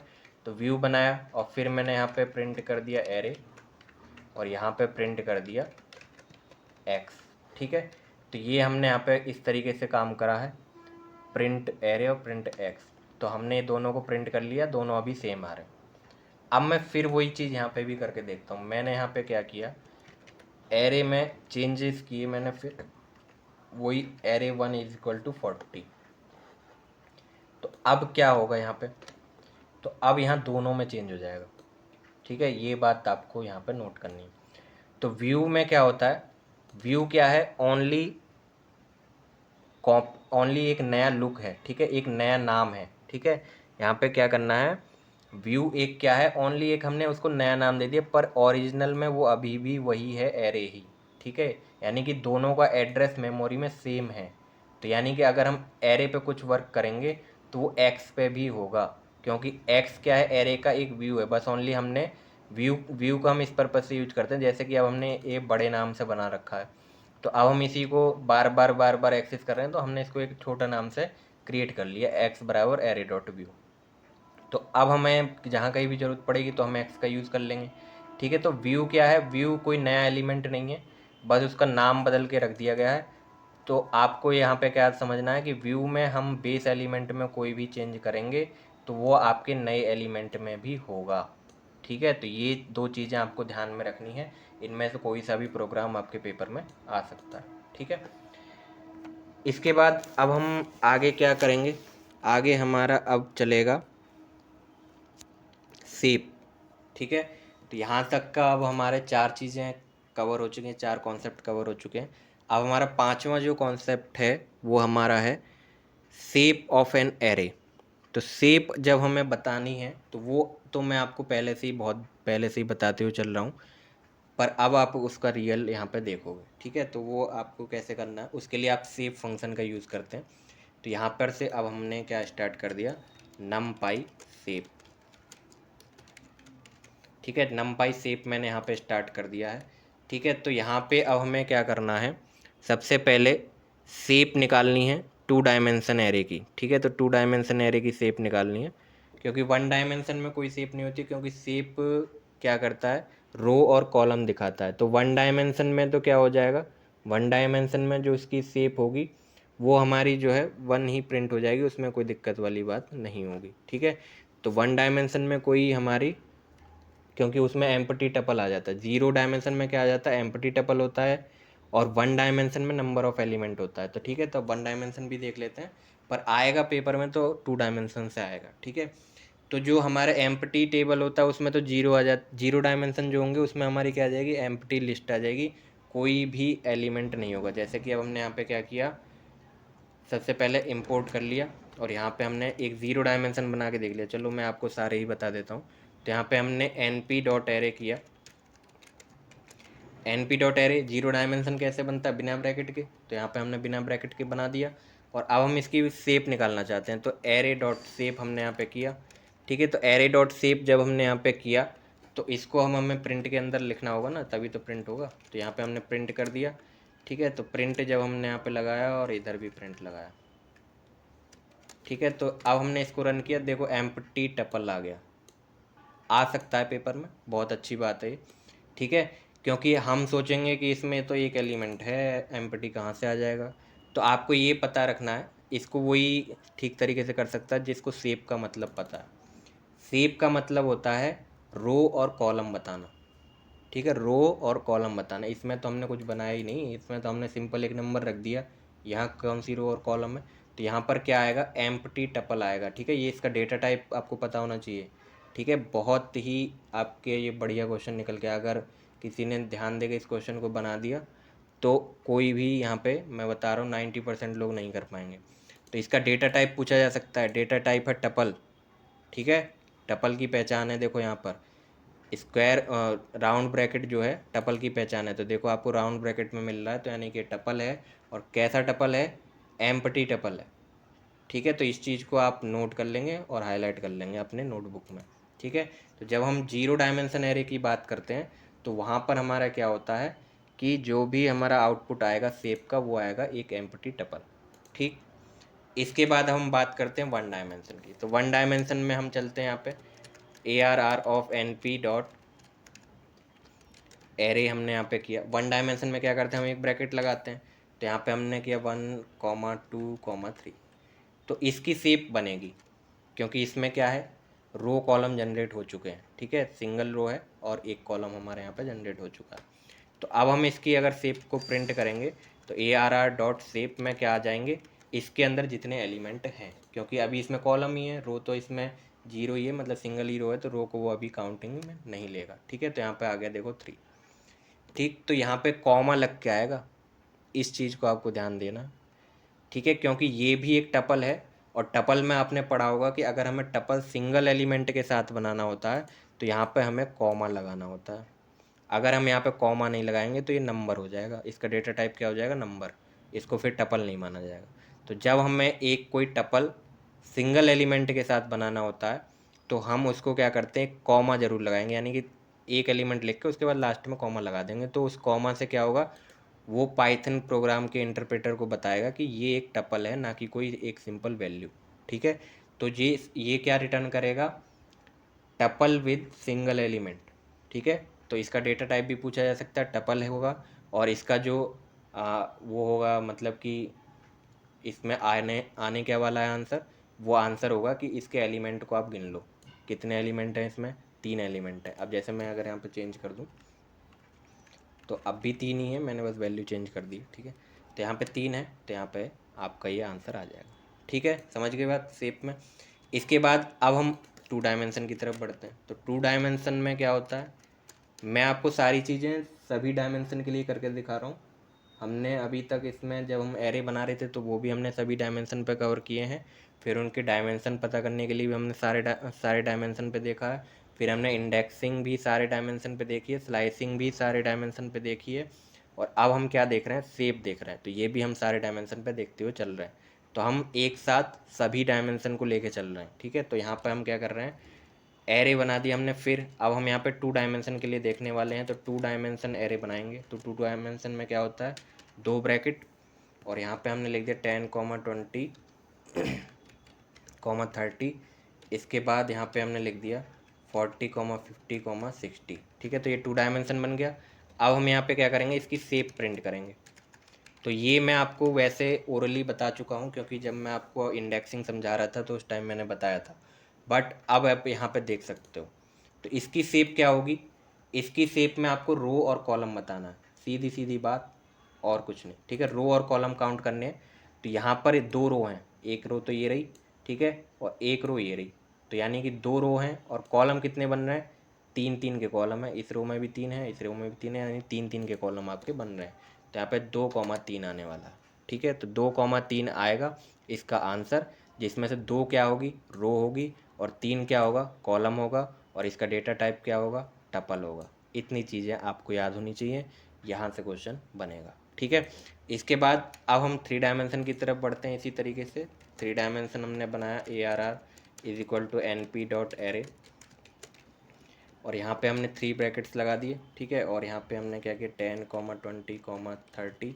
इसके बाद हमने ये लगाया, और यहाँ पे लिख दिया 40, 50, 60। फिर हमने यहाँ पे एक क्लोज कर दिया, फिर यहाँ पे लगाया। इसके बाद 70, 80, 90। और फिर हमने यहाँ पे लिखा एक और 1,2,3। तो इस तरीके से हमने यहाँ पे लिख दिया। तो यहाँ पर हम ब्रैकेट्स देख लेते हैं, ब्रैकेट्स कितने हैं और हमारा ये सही है। ठीक है, तो अब हम यहाँ पे क्या करेंगे, अब शेप फिर से बताते हैं। तो प्रिंट एरे डॉट शेप, और शेप वाला काम जैसे जैसे आपका लेवल बढ़ता जाएगा तो उसमें फिर किसका रोल होता जाएगा, जो मैंने अभी प्रेजेंटेशन बताई थी उसका रोल होता जाएगा। तो जैसे अब हम इसकी पहले प्रेजेंटेशन देखते हैं और हम पहले खुद अपने आप बताएंगे इसकी शेप, फिर यहाँ पे इसको देखेंगे। ठीक है, तो मैं अभी इसको कमेंट कर देता हूँ, तो ये अभी रन नहीं होगा। ठीक है, इसके बाद मैंने यहाँ पे इसकी शेप पहले आपको प्रेजेंटेशन दिखा दी। तो आप इससे पहले खुद पता करो इसमें इसकी शेप क्या बनने वाली है। इसकी शेप का जो फॉर्मेट होता है, इसमें पहले जो 2 नंबर हैं वो रो को बताते हैं। इसमें 3 नंबर आते हैं, एक टपल के अंदर 3 नंबर आएंगे। तो रो रो कॉलम, यानी कि सबसे पहले आपको डबल ब्रैकेट वाली रो काउंट करनी है। तो एक रो ये रही और एक रो ये रही। ठीक है, तो 2 रो हो गई, तो यानी कि आपका आने वाला है 2। फिर आएगा, फिर 2 रो के अंदर फिर हमें सिंगल सिंगल वाले काउंट करने हैं। तो इसके अंदर भी 2 रो हैं इस ब्रैकेट के अंदर, और फिर यहाँ पर भी 2 रो हैं, तो यहाँ पर भी 2 2 रो हैं, तो यानी कि यहाँ पर भी आ जाएगा 2। तो 2,2 तक हम पहुँच गए। फिर इसके बाद अब सिंगल सिंगल एलिमेंट में पहुँच गए। तो यहाँ सिंगल सिंगल एलिमेंट मतलब कॉलम, तो सिंगल सिंगल एलिमेंट में हम यहाँ पहुँच गए। तो सब में 3 3 कॉलम है, देख रहे हो आप, पूरे में 3 3 कॉलम है। ठीक है, तो इसके जो शेप आने वाली है 2,2,3 आने वाली है। और अब हम यहाँ पे इसको चेक कर लेते हैं, आ गई। ठीक है, तो इस तरीके से जो है हम इसको सॉल्व करेंगे। ठीक है, तो 3 डायमेंशन वाली शेप निकालना थोड़ा कठिन है, बाकी आपका 2 डायमेंशन, 1 डायमेंशन और 0 डायमेंशन में कोई बात नहीं है, आसानी से आप यहाँ पे निकाल सकते हैं। तो ये हमने कवर कर लिया शेप। ठीक है, तो शेप का भी हमारा टॉपिक कंप्लीट हो गया। इसके बाद अब हम रीशेपिंग पढ़ते हैं। रीशेपिंग मतलब किसी किसी एलिमेंट की डायमेंशन चेंज कर देना, यानी कि 1 डायमेंशन से 2 डायमेंशन में कन्वर्ट कर देना, या 1 डायमेंशन से 3 डायमेंशन में कन्वर्ट कर देना, तो उसको बोलते हैं हम रीशेप। तो रीशेप में हम देखेंगे यहाँ पे रीशेपिंग में एक 1 डायमेंशन एलिमेंट को 2 डायमेंशन में कैसे कन्वर्ट करते हैं, और यहाँ से आपको कैसे उसको कन्वर्ट करके आउटपुट बताना है। ठीक है, तो हमने यहाँ पे अब स्टार्ट कर दिया है नमपाई रीशेपिंग। ठीक है, तो रीशेपिंग हमने यहाँ पे कन्वर्ट कर दिया। ठीक है, वीडियो बढ़ा जा रहा है, कोई दिक्कत वाली बात नहीं है। हम यहाँ पे 1 डे में ही इसको कवर करेंगे सारा नमपाई, क्योंकि हमें और भी चीज़ें पढ़नी होती हैं। ठीक है, तो आप इसको 1 डे में ही 1 2 घंटे बैठ के आराम से कवर कर लेंगे। ठीक है, तो यहाँ पे हमें क्या करना है, सबसे पहले इंपोर्ट कर देना है। ठीक है, लाइन को इंपोर्ट हमने कर दिया। इसके बाद हम एक एरे बना लेते हैं यहाँ पे np.array। ठीक है, एरे जब हमने यहाँ पे क्रिएट कर लिया, और अब हमने यहाँ पे एक सिंगल डायमेंशन दे दिया, क्योंकि हम अब क्या करने वाले हैं 1 डायमेंशन से 2 डायमेंशन। तो हमने यहाँ पे 1 डायमेंशन का एलिमेंट दे दिया 4 5 6। ठीक है, तो मैंने यहाँ पे लिख दिया। तो अब हम यहाँ पे क्या करेंगे, इसको कन्वर्ट करेंगे 2 डायमेंशन में। तो उसके लिए हम क्या यूज़ करेंगे, रीशेप फंक्शन का यूज़ करेंगे, और वो कैसे करते हैं वो हम यहाँ पे देख लेते हैं। तो जब हम 2 डायमेंशन में करेंगे तो वो एक वेरिएबल ही तो होगा, तो हम उसको प्रिंट कराएंगे। तो यहाँ पे हमें क्या करना है कि प्रिंट करेंगे, और यहाँ पे हमने लिख दिया array dot reshape. Array dot reshape हमने यहाँ पे लिख दिया। अब हमें रीशेप के अंदर यहाँ पे हमें शेप फंक्शन बहुत मदद करेगा। अब आपने शेप फंक्शन देखा था, शेप फंक्शन में क्या हो रहा था कि जो हमारा उसमें 0 डायमेंशन था तो एम्प्टी टपल आ रहा था, फिर हमने 1 डायमेंशन बताया तो नंबर ऑफ एलिमेंट्स आ रहे थे, और 2 डायमेंशन बताया तो रो कॉलम आ रहे थे, और जब 3 डायमेंशन का शेप बताया तो उसमें रो रो कॉलम आ रहे थे। तो अब हमें कहाँ पर जाना है, 2 डायमेंशन में जाना है।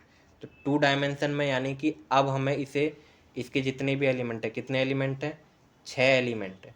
तो 6 के ऐसे फैक्टर करने हैं, यानी कि 2 ही फैक्टर में होना चाहिए। 6 के ऐसे फैक्टर करने हैं कि उनका मल्टीप्लाई करके 6 आ जाए, यानी कि 2 नंबर ऐसे हमें पता करने हैं कि उनका मल्टीप्लाई करके 6 आ जाए। तो वही यहाँ पे वैलिड है, ये नहीं कि आप अपनी मर्ज़ी से यहाँ पे कुछ भी डाल दोगे। ठीक है, तो ये यहाँ पे मेन रहता है। तो यहाँ पे 6 एलिमेंट हैं, एलिमेंट देख लिए। अब इसके लिए ऐसे 2 नंबर खोजो जिनका मल्टीप्लाई 6 आए। ठीक है, तो हम यहाँ पे क्या करेंगे, 6 आने के लिए एक तो 2,3 कर सकते हैं, या 3,2 कर सकते हैं। तो हमने यहाँ पे लिख दिया 2,3, तो यानी 2 रो बनेंगी और उसमें 3 कॉलम बनेंगे। तो जैसे ही हमें यहाँ पे आप प्रिंट करेंगे तो आप देख सकते हो 2 रो बनी है, एक रो ये रही 1 2 3 वाली, और एक रो ये रही 4 5 6 वाली, और यहाँ पे 3-3 कॉलम है, यानी कि एक एक रो में कितने एलिमेंट हैं, 3-3 एलिमेंट है, तो वो आपके कॉलम है। ठीक है, तो ये काम होता है रीसेप का। आपको अगर ऐसा प्रोग्राम देखने को मिलता है तो आपको इसमें समझ जाना है, 2 वैल्यू देखने को मिल रही है तो क्या मिल रहा है, मतलब 2 वैल्यू देखती है आपको समझ जाना। रीसेप में अगर आपको 2 वैल्यू दिखी लिखी हुई मिल रही हैं तो इसका मतलब क्या है कि 1 डायमेंशन से 2 डायमेंशन में जा रहा है। अगर आपको यहीं पे 3 वैल्यू मिल जाती हैं तो 3 वैल्यू का क्या है, यानी कि 3 डायमेंशन में जा रहा है। तो यहाँ पे अगर हम 3 वैल्यू करें तो जैसे हमने यहाँ पे 1, 2, 3 कर दिया, तो आपने यहाँ पे देखा कि 3 डायमेंशन में कन्वर्ट होगा। ये कितने आसान है। ठीक है, तो आपको ये पता होना चाहिए, तुरंत पहचान में आ जाना चाहिए कि हम कौन से डायमेंशन में कन्वर्ट कर रहे हैं। तो वो यहाँ की वैल्यू देख के आपको पता चलेगा। अगर हमने यहाँ पे 3 वैल्यू पास किए हैं तो हम यानी 3 डायमेंशन में कन्वर्ट करना चाह रहे हैं। 2 वैल्यू पास किए हैं तो 2 डायमेंशन में कन्वर्ट करना चाह रहे हैं। फिर उसमें से आपके जो 2 होंगे पहले वाले वो रो को रिप्रेजेंट कर रहे हैं, उसका फॉर्मेट पता होना चाहिए। 3 डायमेंशन का फॉर्मेट क्या शेप का, रो कॉमा कॉलम। ठीक है, तो यानी कि ये जो 2 नंबर हैं 1 और 2 ये रिप्रेजेंट कर रहे हैं रो, और जो आपका ये 3 नंबर का एलिमेंट है ये क्या रिप्रेजेंट कर रहा है, कॉलम को। तो आपको उसके अकॉर्डिंग यहाँ पे शेप बना के देनी है। ठीक है, तो ये हमारा हो गया रीसेप फंक्शन। रीसेप आपका 1 डायमेंशन से 2 डायमेंशन के लिए और 1 डायमेंशन से 3 डायमेंशन के लिए यहाँ पे हमने देख लिया। ठीक है,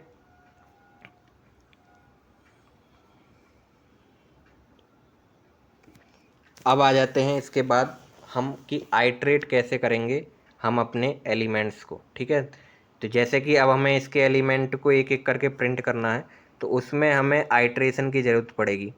तो सिंपल में तो हम कैसा आइट्रेशन करते हैं, सिंपल में तो हम इस तरीके से कर लेते हैं आइट्रेशन की। लूप वगैरह में भी आप उसमें लिस्ट वगैरह में भी आपने आइट्रेशन देखा होगा, तो उसमें हम लूप का यूज़ करते हैं। ठीक है, तो लूप यहाँ पे भी यूज़ कर सकते हो, पर जब आप नमपाई पढ़ रहे हो तो आपको नमपाई के फंक्शन पता होने चाहिए। ठीक है, तो अब हम यहाँ पे देखेंगे कि आइट्रेशन हम कैसे कर सकते हैं। ठीक है, तो यहाँ पे हम एक एक एलिमेंट को कैसे प्रिंट कराएंगे। तो आइट्रेशन में हम 2 मेथड देखेंगे। एक आपको देखना है एनडी आइटर मेथड और एक देखना है एनडी एन्यूमरेशन मेथड। ठीक है, दोनों में डिफरेंस समझना है, क्या डिफरेंस होता है। ठीक है, दोनों आपका आइट्रेट ही करेंगे, पर दोनों में एक छोटा सा डिफरेंस होता है, वो आपको अभी मैं आपको यहाँ पे दिखाऊंगा। ठीक है, तो यहाँ पे जैसे कि हमने एलिमेंट ले लिया, सबसे पहली लाइन हमारी इंपोर्ट की हो गई। फिर हमने एक एरे भी बना लिया, तो यहाँ पे हमने एक एरे बनाया सबसे पहले, और 3 डायमेंशन एरे बना लेते हैं तो ज़्यादा अच्छे से समझ में आएगा, क्योंकि एलिमेंट ज़्यादा होंगे, लूप तो बड़े उस पर ही समझा जाता है। ठीक है, तो हम यहाँ पे करेंगे np.array और यहाँ पे हम 3 डायमेंशन का बना लेते हैं। ठीक है, तो 3 डायमेंशन के लिए 3 ब्रैकेट हमने ले लिए और यहाँ पे हमने लिखा 10, 20, 30। फिर इसके बाद हमने एक और ब्रैकेट लगाया 40, 50, 60। फिर यहाँ पे हमने 2 ब्रैकेट लगा लिए 70, 80, 90। इसके बाद हमने एक और ब्रैकेट लगा लिया 90 हो गया, तो 1, 2, 3। तो इस तरीके से हमने यहाँ पे कर लिया और यहाँ पर हमने देखा है कि एक ब्रैकेट हमने यहाँ पे छोड़ दिया, तो यहाँ लगा दिया और यहाँ से एक एक्स्ट्रा ब्रैकेट हटा दिया। ठीक है, तो ये हमारा एरे बन चुका है। तो अभी जब हम यहाँ पे प्रिंट करते हैं तो हमारा कुछ इस तरीके से प्रिंट होता है। ठीक है ना, तो हम एक एक एलिमेंट नहीं प्रिंट कर पाते हैं, ऐसा प्रिंट होता है। तो अब मुझे एक एक एलिमेंट को प्रिंट करना है और वो भी बहुत कम लाइन में, तो हम क्या करेंगे, आइट्रेशन का यूज़ करते हैं इसी पर्पज़ से। ठीक है, समझ गए पर्पज़ क्या है आइट्रेशन का यूज़ करने का। अब यहाँ पे हम करेंगे कैसे, एनडी आइटर मेथड से हम करते हैं। तो एनडी आइटर मेथड में हमें क्या करना है, फॉर एक्स। ठीक है, हमें लिखना है यहाँ पे फॉर एक्स इन और यहाँ पे हम लिखेंगे एन डी आइटर मैथड। ठीक है, तो np.ndiiter। ठीक है, तो ये क्या काम करता है, आइट्रेशन का काम करता है और इसके अंदर एक आर्ग्यूमेंट पास किया जाता है जो होता है हमारा एरे, जिस नाम से हमने एरे क्रिएट किया है। तो अब हम यहाँ पे क्या करेंगे, प्रिंट एक्स करा लेंगे। तो प्रिंट एक्स जैसे हम कराएंगे तो यहाँ पे क्या होगा, हमारे एलिमेंट एक एक करके ये प्रिंट हो चुके हैं। ठीक है, तो np.ndiiter का मतलब होता है कि एक एक एलिमेंट, पर्टिकुलर एक एक एलिमेंट आप जो यहाँ पे प्रिंट करके दे दें, तो ये आपका आउटपुट होगा। ठीक है, अब हम इसी चीज़ को यहाँ पे देखेंगे कि एक और जो हमारा मेथड है nd एन्यूमरेट मेथड है, उसको हम यहाँ पे कैसे वर्क करेंगे। तो उसमें क्या होता है, nd एन्यूमरेट का मतलब होता है, अभी मैं आपको आउटपुट दिखाता हूँ तो आपको ज़्यादा अच्छे से समझ में आएगा। ठीक है, nd एन्यूमरेट में क्या होता है, जो हमारा आइट्रेशन होता है वो उसकी पोजीशन के साथ होता है। ठीक है, तो पोजीशन के साथ होता है, तो यहाँ पे हम लिखते हैं सबसे पहले np डॉट एरे, और यहाँ हमने ब्रैकेट लगा दिया 10, 20, 30। इसके बाद हमने यहाँ पे लिखा, फिर हमने ब्रैकेट लगाया 40, 50, 60। इसके बाद फिर हमने यहाँ पे लगाया 2 ब्रैकेट और 70, 80, 90। फिर हमने यहाँ पे एक सिंगल ब्रैकेट लगा लिया 1, 2, 3। तो ये हमने फिर से यही सेम एरे बना दिया, और इसको अब हम प्रिंट करेंगे। तो इसको कुछ लिखने का तरीका इस तरीके से होता है, फॉर ID, ID यानी पोजीशन के लिए, और X यानी कि वैल्यू के लिए, for ID, X in np dot nd enumerate. ठीक है, nd एन्यूमरेट, nd एन्यूमरेट के अंदर भी हम एरे को पास करते हैं, और यहाँ पर हमने प्रिंट करा दिया, क्या प्रिंट कराएंगे, 2 वैल्यू प्रिंट कराएंगे ID, X। ठीक है, तो इतना हमने यहाँ पे काम किया, और ये इस तरीके से आ गया। तो ये क्या कर रहा है, वैल्यू तो प्रिंट कर ही रहा है लास्ट में, पर उनके साथ साथ उनकी पोजीशन भी बताते चल रहा है कि ये 1 पोजीशन पे, ये 2 पोजीशन पर है, ये 3 पोजीशन पर है। ठीक है, उनके साथ साथ उनकी पोजीशन भी बता रहा है। तो एनडी एन्यूमरेट और एनडी आइटर में क्या डिफरेंस है कि एनडी एन्यूमरेट जो प्रिंट करेगा वैल्यूज़ को, उनके पोजीशन के रेस्पेक्ट में प्रिंट करता हुआ आएगा, यानी कि उनके साथ साथ उनकी पोजीशन भी हमें डिटेल में बताता जाएगा। और जो एनडी आइटर मेथड होता है वो ओनली पोजीशन के लिए होता है। ठीक है, तो ये वाली चीज़ भी हमने यहाँ पे देख ली। ठीक, तो अब हम आगे चलते हैं। आगे क्या रहेगा, आगे हमारा आने वाला है जॉइनिंग। ठीक है, तो जॉइन हम कैसे करेंगे, तो जॉइन करने के लिए हमारे पास बहुत सारे मेथड होते हैं, पर हमें ओ लेवल के रेस्पेक्ट में इतने मेथड पढ़ने नहीं हैं। हम यहाँ पर कुछ मेन मेथड देखेंगे। तो मेन मेथड हैं हमारे 2 मेथड हैं, एक कॉन्कैटिनेट मेथड है और एक स्टैक मेथड है। ठीक है, तो कॉन्कैटिनेट मेथड में कैसे वर्क होता है ये आपको यहाँ पे पता होना चाहिए, ये पेपर में आ सकता है कि अगर हम कॉन्कैटिनेट मेथड से अगर जॉइनिंग कर रहे हैं तो वो कैसे कर रहे हैं, और जॉइनिंग अगर हम स्टैक फंक्शन से कर रहे हैं तो वो कैसे होगी। ठीक है, तो यहाँ पर हम क्या करेंगे, सबसे पहले लिख देते हैं कि अब हमारा यहाँ पे क्या स्टार्ट हो चुका है, नमपाई जॉइनिंग स्टार्ट हो चुका है। ठीक है, तो नमपाई जॉइनिंग, इसके बाद अब हम यहाँ पे क्या करेंगे, सबसे पहले कॉन्कैटिनेट फंक्शन को देखेंगे। तो यहाँ पे हमने क्या किया, यहाँ पे हमने 2 एरे ले लिए। तो कॉन्कैटिनेट का मैं पहले बता देता हूँ, कॉन्कैटिनेट कैसे ज्वाइन करेगा, अलोंग द एक्सिस। ठीक है, अलोंग द एक्सिस वो क्या करता है, ज्वाइनिंग करता है। ठीक है, तो जैसे अभी हमने यहाँ पे क्या किया, एक एरे बना लिया। तो हम पहले इंपोर्ट कर लेते हैं लाइन, और हमने एक एरे बनाया ए नाम से, तो np डॉट एरे, और यहाँ हमने 2 डायमेंशनल एरे बना लिया। ठीक है, तो हमने यहाँ लिखा 1, 2, और यहाँ लिख दिया हमने 3, 4। ठीक है, एक ये बना दिया। अब हम इसमें जोड़ेंगे दूसरा एरे बी वाला, और यहाँ पे हमने लिख दिया np डॉट एरे, 2 डायमेंशन ये भी रहेगा, और दोनों की डायमेंशन सेम होनी चाहिए, ये भी आपको पता होना चाहिए। ठीक है, 5, 6, इसके बाद 7, 8। ठीक है, तो ये हमने यहाँ पे बना दिया। अब इसके बाद हम इन दोनों को जॉइंट करना चाहते हैं एक साथ। तो अब हम यहाँ पे क्या करेंगे, हम इसके लिए एक वेरिएबल बना लेते हैं, और फिर उसमें np डॉट कॉन्कैटिनेट फंक्शन लगाएंगे, कॉन्कैटिनेट। ठीक है, कॉन्कैटिनेट में अब हम बता देंगे किन 2 को हम कॉन्कैटिनेट करना चाहते हैं, ए और बी को। तो इसमें हमारा क्या होने वाला है, अलोंग द एक्सिस काम होता है, यानी कि इसमें जब हम इसको प्रिंट कराएंगे तो इसके आउटपुट में आपको देखना है कैसे काम करेगा। ठीक है, तो यहाँ पे हमने देखा इसका आउटपुट np डॉट कॉन्कैटिनेट में यहाँ पे कुछ स्पेलिंग एरर आया है।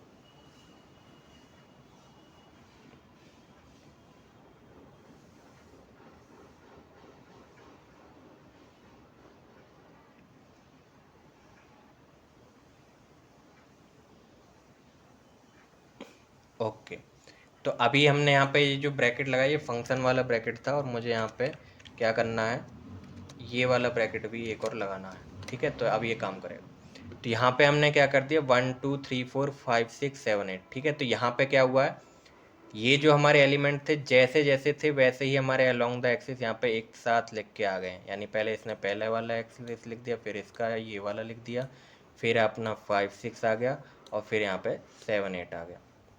समझ गए, तो यही होता है अलोंग द एक्सिस।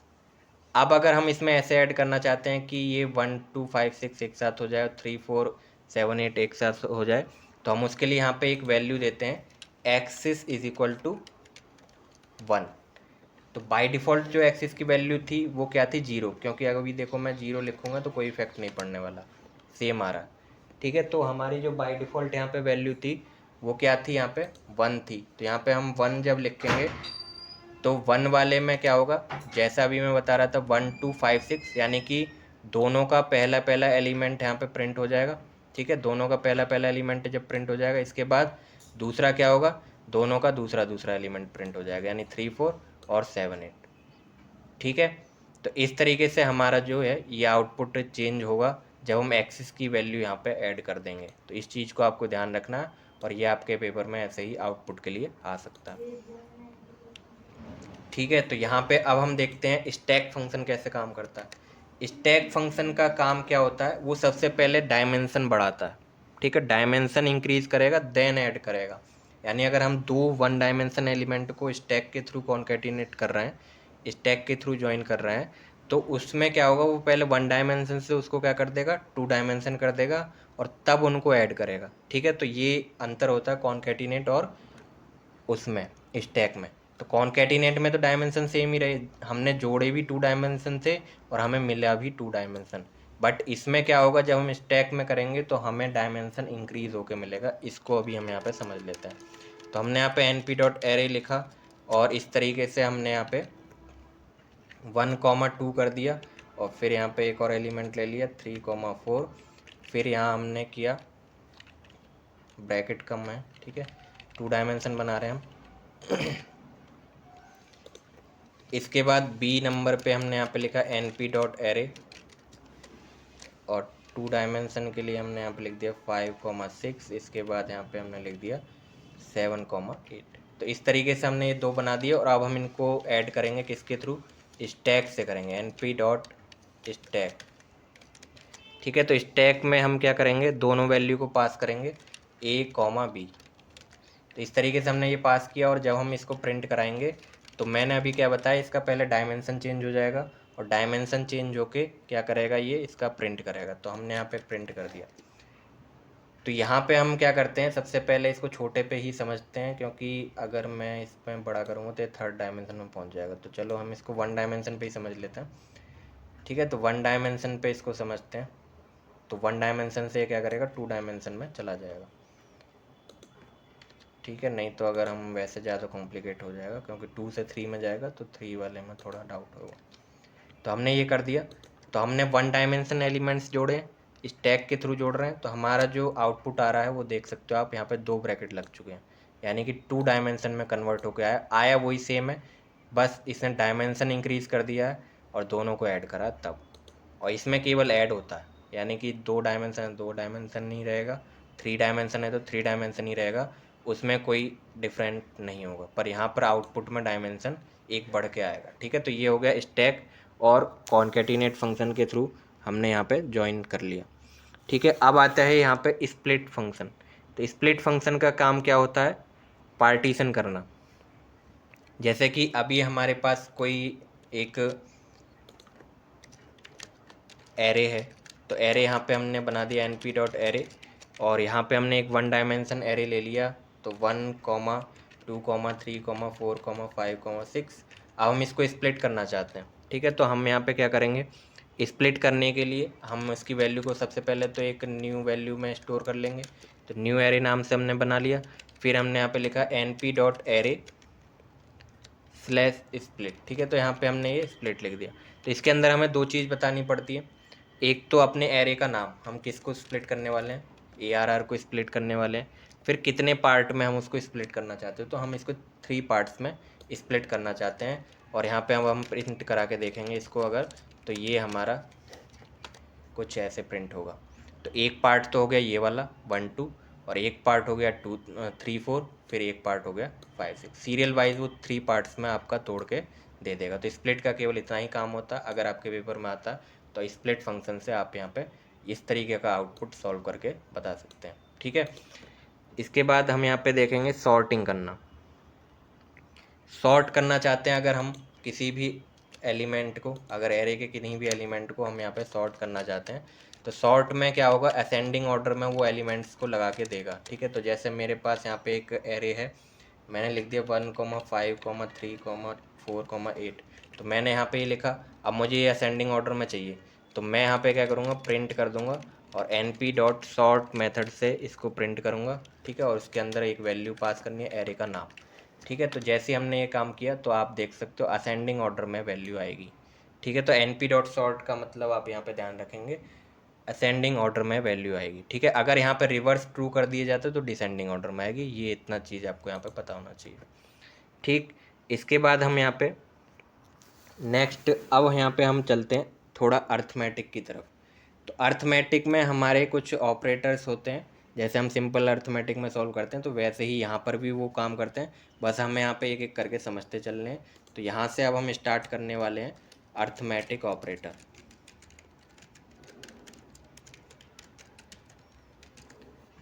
ठीक है, अर्थमेटिक ऑपरेटर में हम यहाँ पे सबसे पहले इंपोर्ट कर लेते हैं और यहाँ एक एरे बना लेते हैं। ठीक है, एरे हमने यहाँ पे क्रिएट कर लिया, np.array।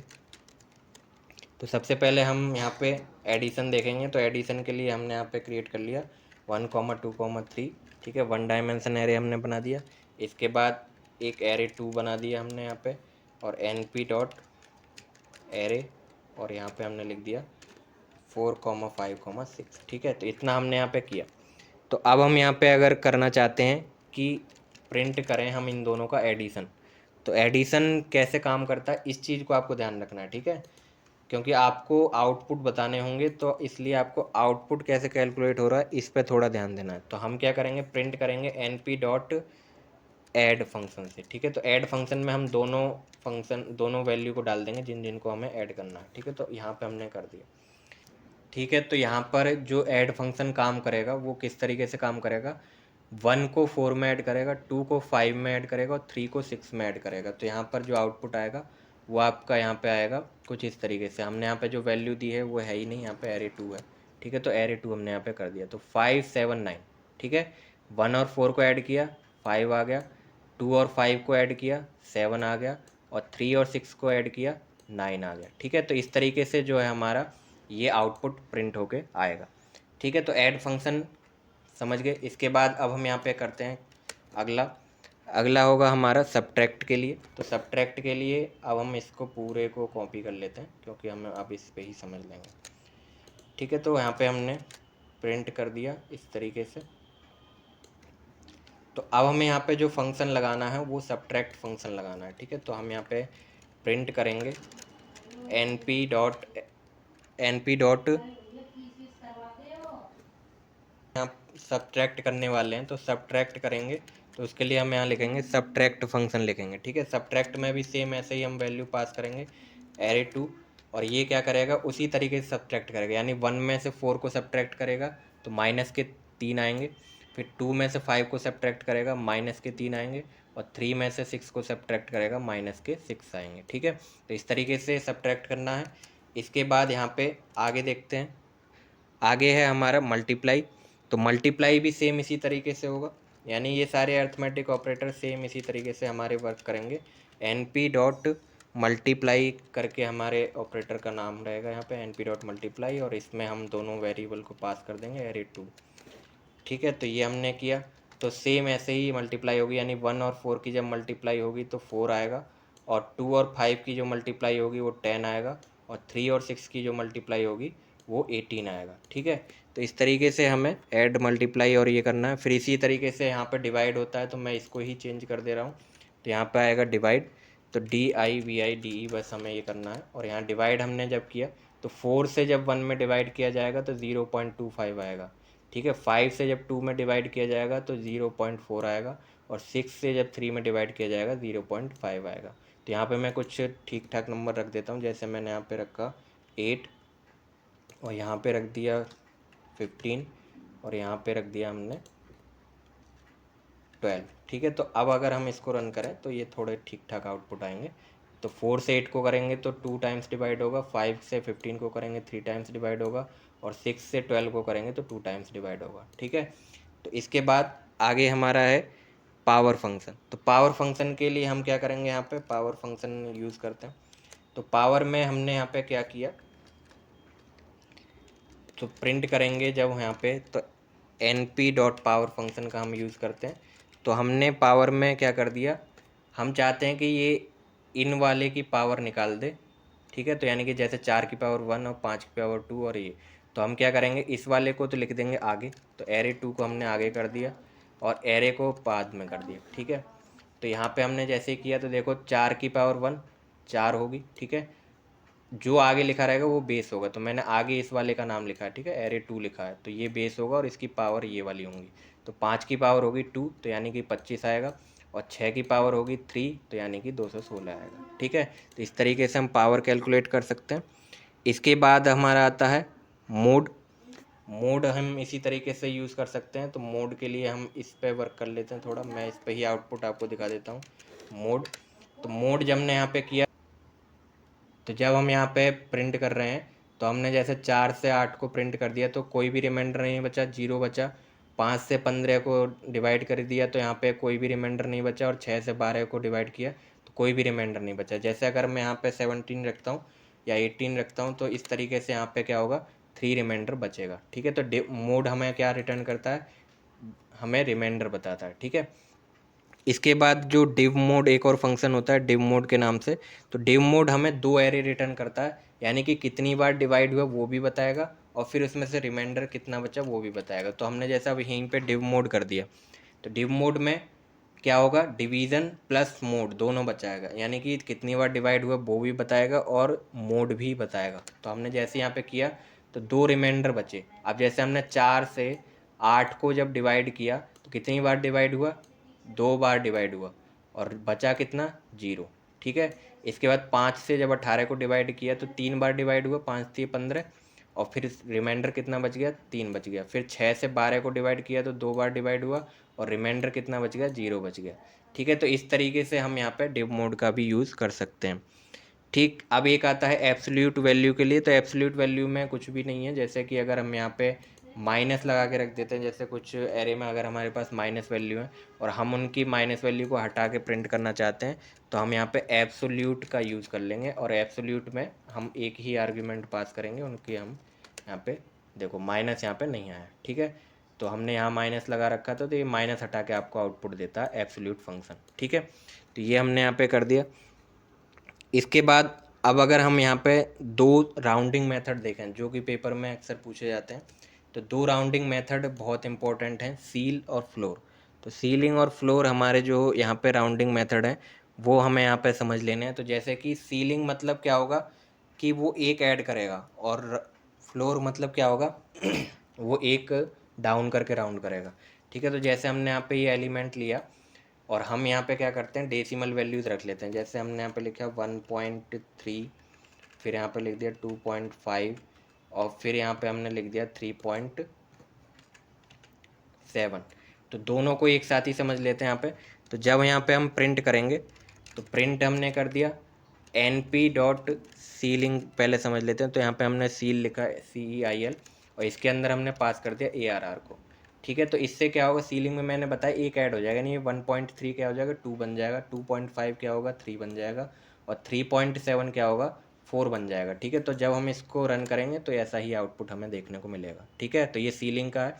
अब मैं इसको कमेंट करके दूसरा प्रिंट करके दिखाता हूँ। यहाँ पे फ्लोर, फ्लोर में क्या होगा, वो बस डेसिमल वैल्यू हटा देगा, और जो आपका इंटीजर वैल्यू बस वो हमें वो प्रिंट करके देगा।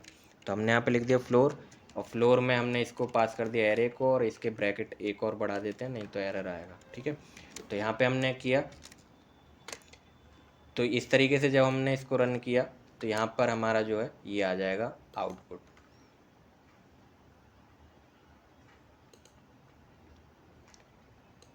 तो इसको मैं नई वाले उस पर बना के दिखाता हूँ, ठीक है। तो जब हमने यहाँ पे रन किया इसको, और यहाँ पे हमने स्टॉप कर दिया, और यहाँ ARR is equal to NP dot floor, ठीक है।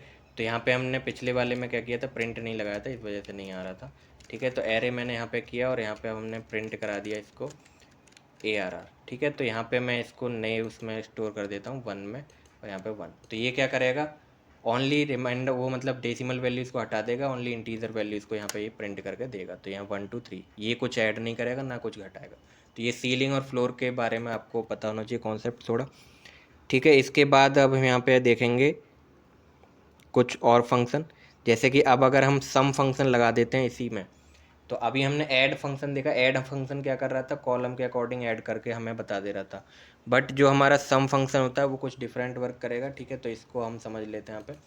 तो हमने यहाँ ये प्रिंट कर दिया और हम यहाँ पे 1 कर देते हैं और 2 और ये 3।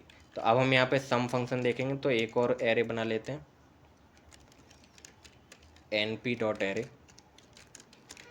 और यहाँ पे हमने लिख दिया 15,6,7। ठीक है, तो अब हम यहाँ पे सम करते हैं, तो हमने लिखा प्रिंट np.sum। np.sum लिख के हमने इसमें क्या कर दिया, दोनों एरे की वैल्यू यहाँ पे पास कर दी एक एरे के फॉर्म में। ठीक है, तो एरे के फॉर्म में पास होती है इसमें वैल्यू, सबसे पहला डिफरेंस तो यही है। ठीक है, एरे और एरे 1।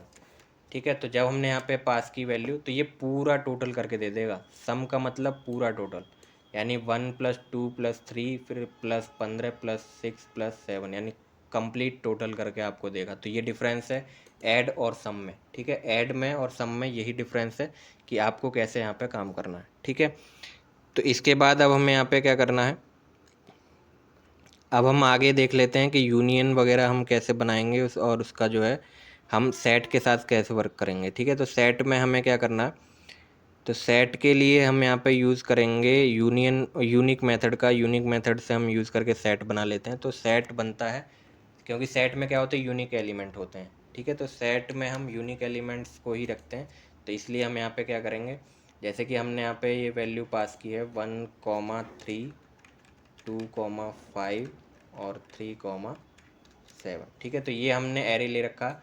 अब हमें इसका क्या बनाना, यूनियन, वो यूनिक एलिमेंट बनाना, तो वो हमारा क्या कहलाएगा, सेट कहलाएगा। ठीक है, तो सेट में क्या होता है, यूनिक एलिमेंट होते हैं। तो हमने जैसे यहाँ पे प्रिंट कर दिया, और प्रिंट करके हम क्या करेंगे, np.unique, और इसके अंदर हम एरे को पास कर देंगे। तो ये हमारा क्या होगा, एक सेट होगा।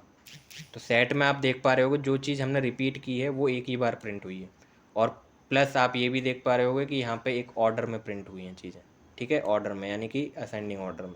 तो यहाँ पर आपने कितनी भी वैल्यू रिपीट क्यों ना की हूँ, जैसे कि अगर मैं यहाँ पे 5 को भी रिपीट कर देता हूँ, तो यहाँ पर ये उसको भी इग्नोर करेगा, केवल एक बार ही यहाँ पे लिख के दिखाएगा। ठीक है, तो इस तरीके से हम सेट बनाते हैं। यूनिक का मतलब कि यूनिक एलिमेंट्स यहाँ पर प्रिंट करके दिखाना। अब कुछ सेट पे भी ऑपरेशन होते हैं, जैसे कि यूनियन होता है, और यहाँ पे हम जैसे कि सेट पे वर्क कर लेते हैं। जैसे मैंने यहाँ लिख दिया सेट 1। ठीक है, सेट 1 करके और मैंने ये लाइन यहाँ पे रख दी। ठीक है, यहाँ पे रख दी। तो अब ये मेरा सेट बना हुआ है। अब मुझे इस सेट के साथ थोड़ा वर्क करना है, तो सेट हमने यहाँ पे बना लिया। तो सेट जब हमने यहाँ पे बनाया है, तो इसके साथ हम अगर वर्क करना चाहें, तो जैसे कि सेट के कुछ होते हैं रूल, जैसे यूनियन होता है, एक इंटरसेक्शन होता है। यूनियन होता है कि दोनों एरे के एलिमेंट को कंबाइन कर देना है। तो जैसे कि हम यहाँ पे एक एरे रखते हैं, तो हमने यहाँ पे एक एरे रख दिया, एरे 2 बराबर np.array, और यहाँ पे हमने लिख दिया 10, 50, 10, 20। ठीक है, तो ये हमने यहाँ पे लिखा है। तो ये हमारे पास एरे है, और अब हम इनका यूनियन बनाना चाहते हैं, तो हमने यहाँ पे लिखा np.union। तो यूनियन में आपको एक चीज़ ध्यान रखनी है कि यूनियन में क्या होगा कि यूनियन 1D के नाम से पहले तो आपको एक्सेस करना है, और यूनियन में क्या होता है कि यूनिक एलिमेंट्स को एक साथ करके वो दे देता है, दोनों के यूनिक एलिमेंट्स को लिखेगा। ठीक है, तो हमने जैसे यहाँ पे किया, तो यूनिक एलिमेंट्स आएंगे, यानी कि कोई भी एलिमेंट दोबारा रिपीट नहीं होगा, और दोनों के एलिमेंट कंबाइंड होके आ जाएंगे। ठीक है, इसी तरीके से हमारे पास एक होता है इंटरसेक्ट 1D। तो इंटरसेक्ट क्या दिखाता है, वो दोनों के कॉमन एलिमेंट दिखाता है। इसने जैसे कि यूनिक एलिमेंट दिखाए दोनों के, और वो क्या करेगा, कॉमन एलिमेंट दिखाएगा। तो मैं यहाँ पे इंटरसेक्ट 1D कर देता हूँ। तो यहाँ पे दूसरी लाइन में हम इंटरसेक्ट निकाल लें, तो इंटरसेक्ट 1D। ठीक है, तो इंटरसेक्ट 1D जब हमने किया, तो दोनों में कॉमन कुछ भी नहीं है, तो ये एक खाली सेट आ गया। ठीक है, दोनों में कॉमन कुछ भी नहीं है, तो यहाँ पे एक खाली आ गया। तो जैसे कि मैं यहाँ पे कुछ कॉमन कर देता हूँ, मैंने यहाँ पे लिख दिया 1। ठीक है, तो ये 10 को 1 बना दिया, तो यहाँ पे क्या आ गया, हमारा 1 आ गया। तो इंटरसेक्ट 1D का क्या काम है, कॉमन निकाल के देना, और यूनियन 1D का क्या काम है कि यूनिक एलिमेंट्स को एक साथ कंबाइन करके बता देना। ठीक है, तो ये आपको मैंने कुछ इंपॉर्टेंट टॉपिक्स बता दिए हैं नमपाई के अंदर, और आप इसको तैयार करके अपना ओ लेवल के एग्ज़ाम में 8 से 10 क्वेश्चन नमपाई से जो भी आने वाले हैं उनको आप तैयार कर सकते हैं। अगर आपको ये वीडियो अच्छी लगी हो तो आप इस वीडियो को लाइक ज़रूर करें, मेरे चैनल को सब्सक्राइब करें, और इस वीडियो को देख के आप अपनी तैयारी अच्छे से कर लें। Thanks for watching this video.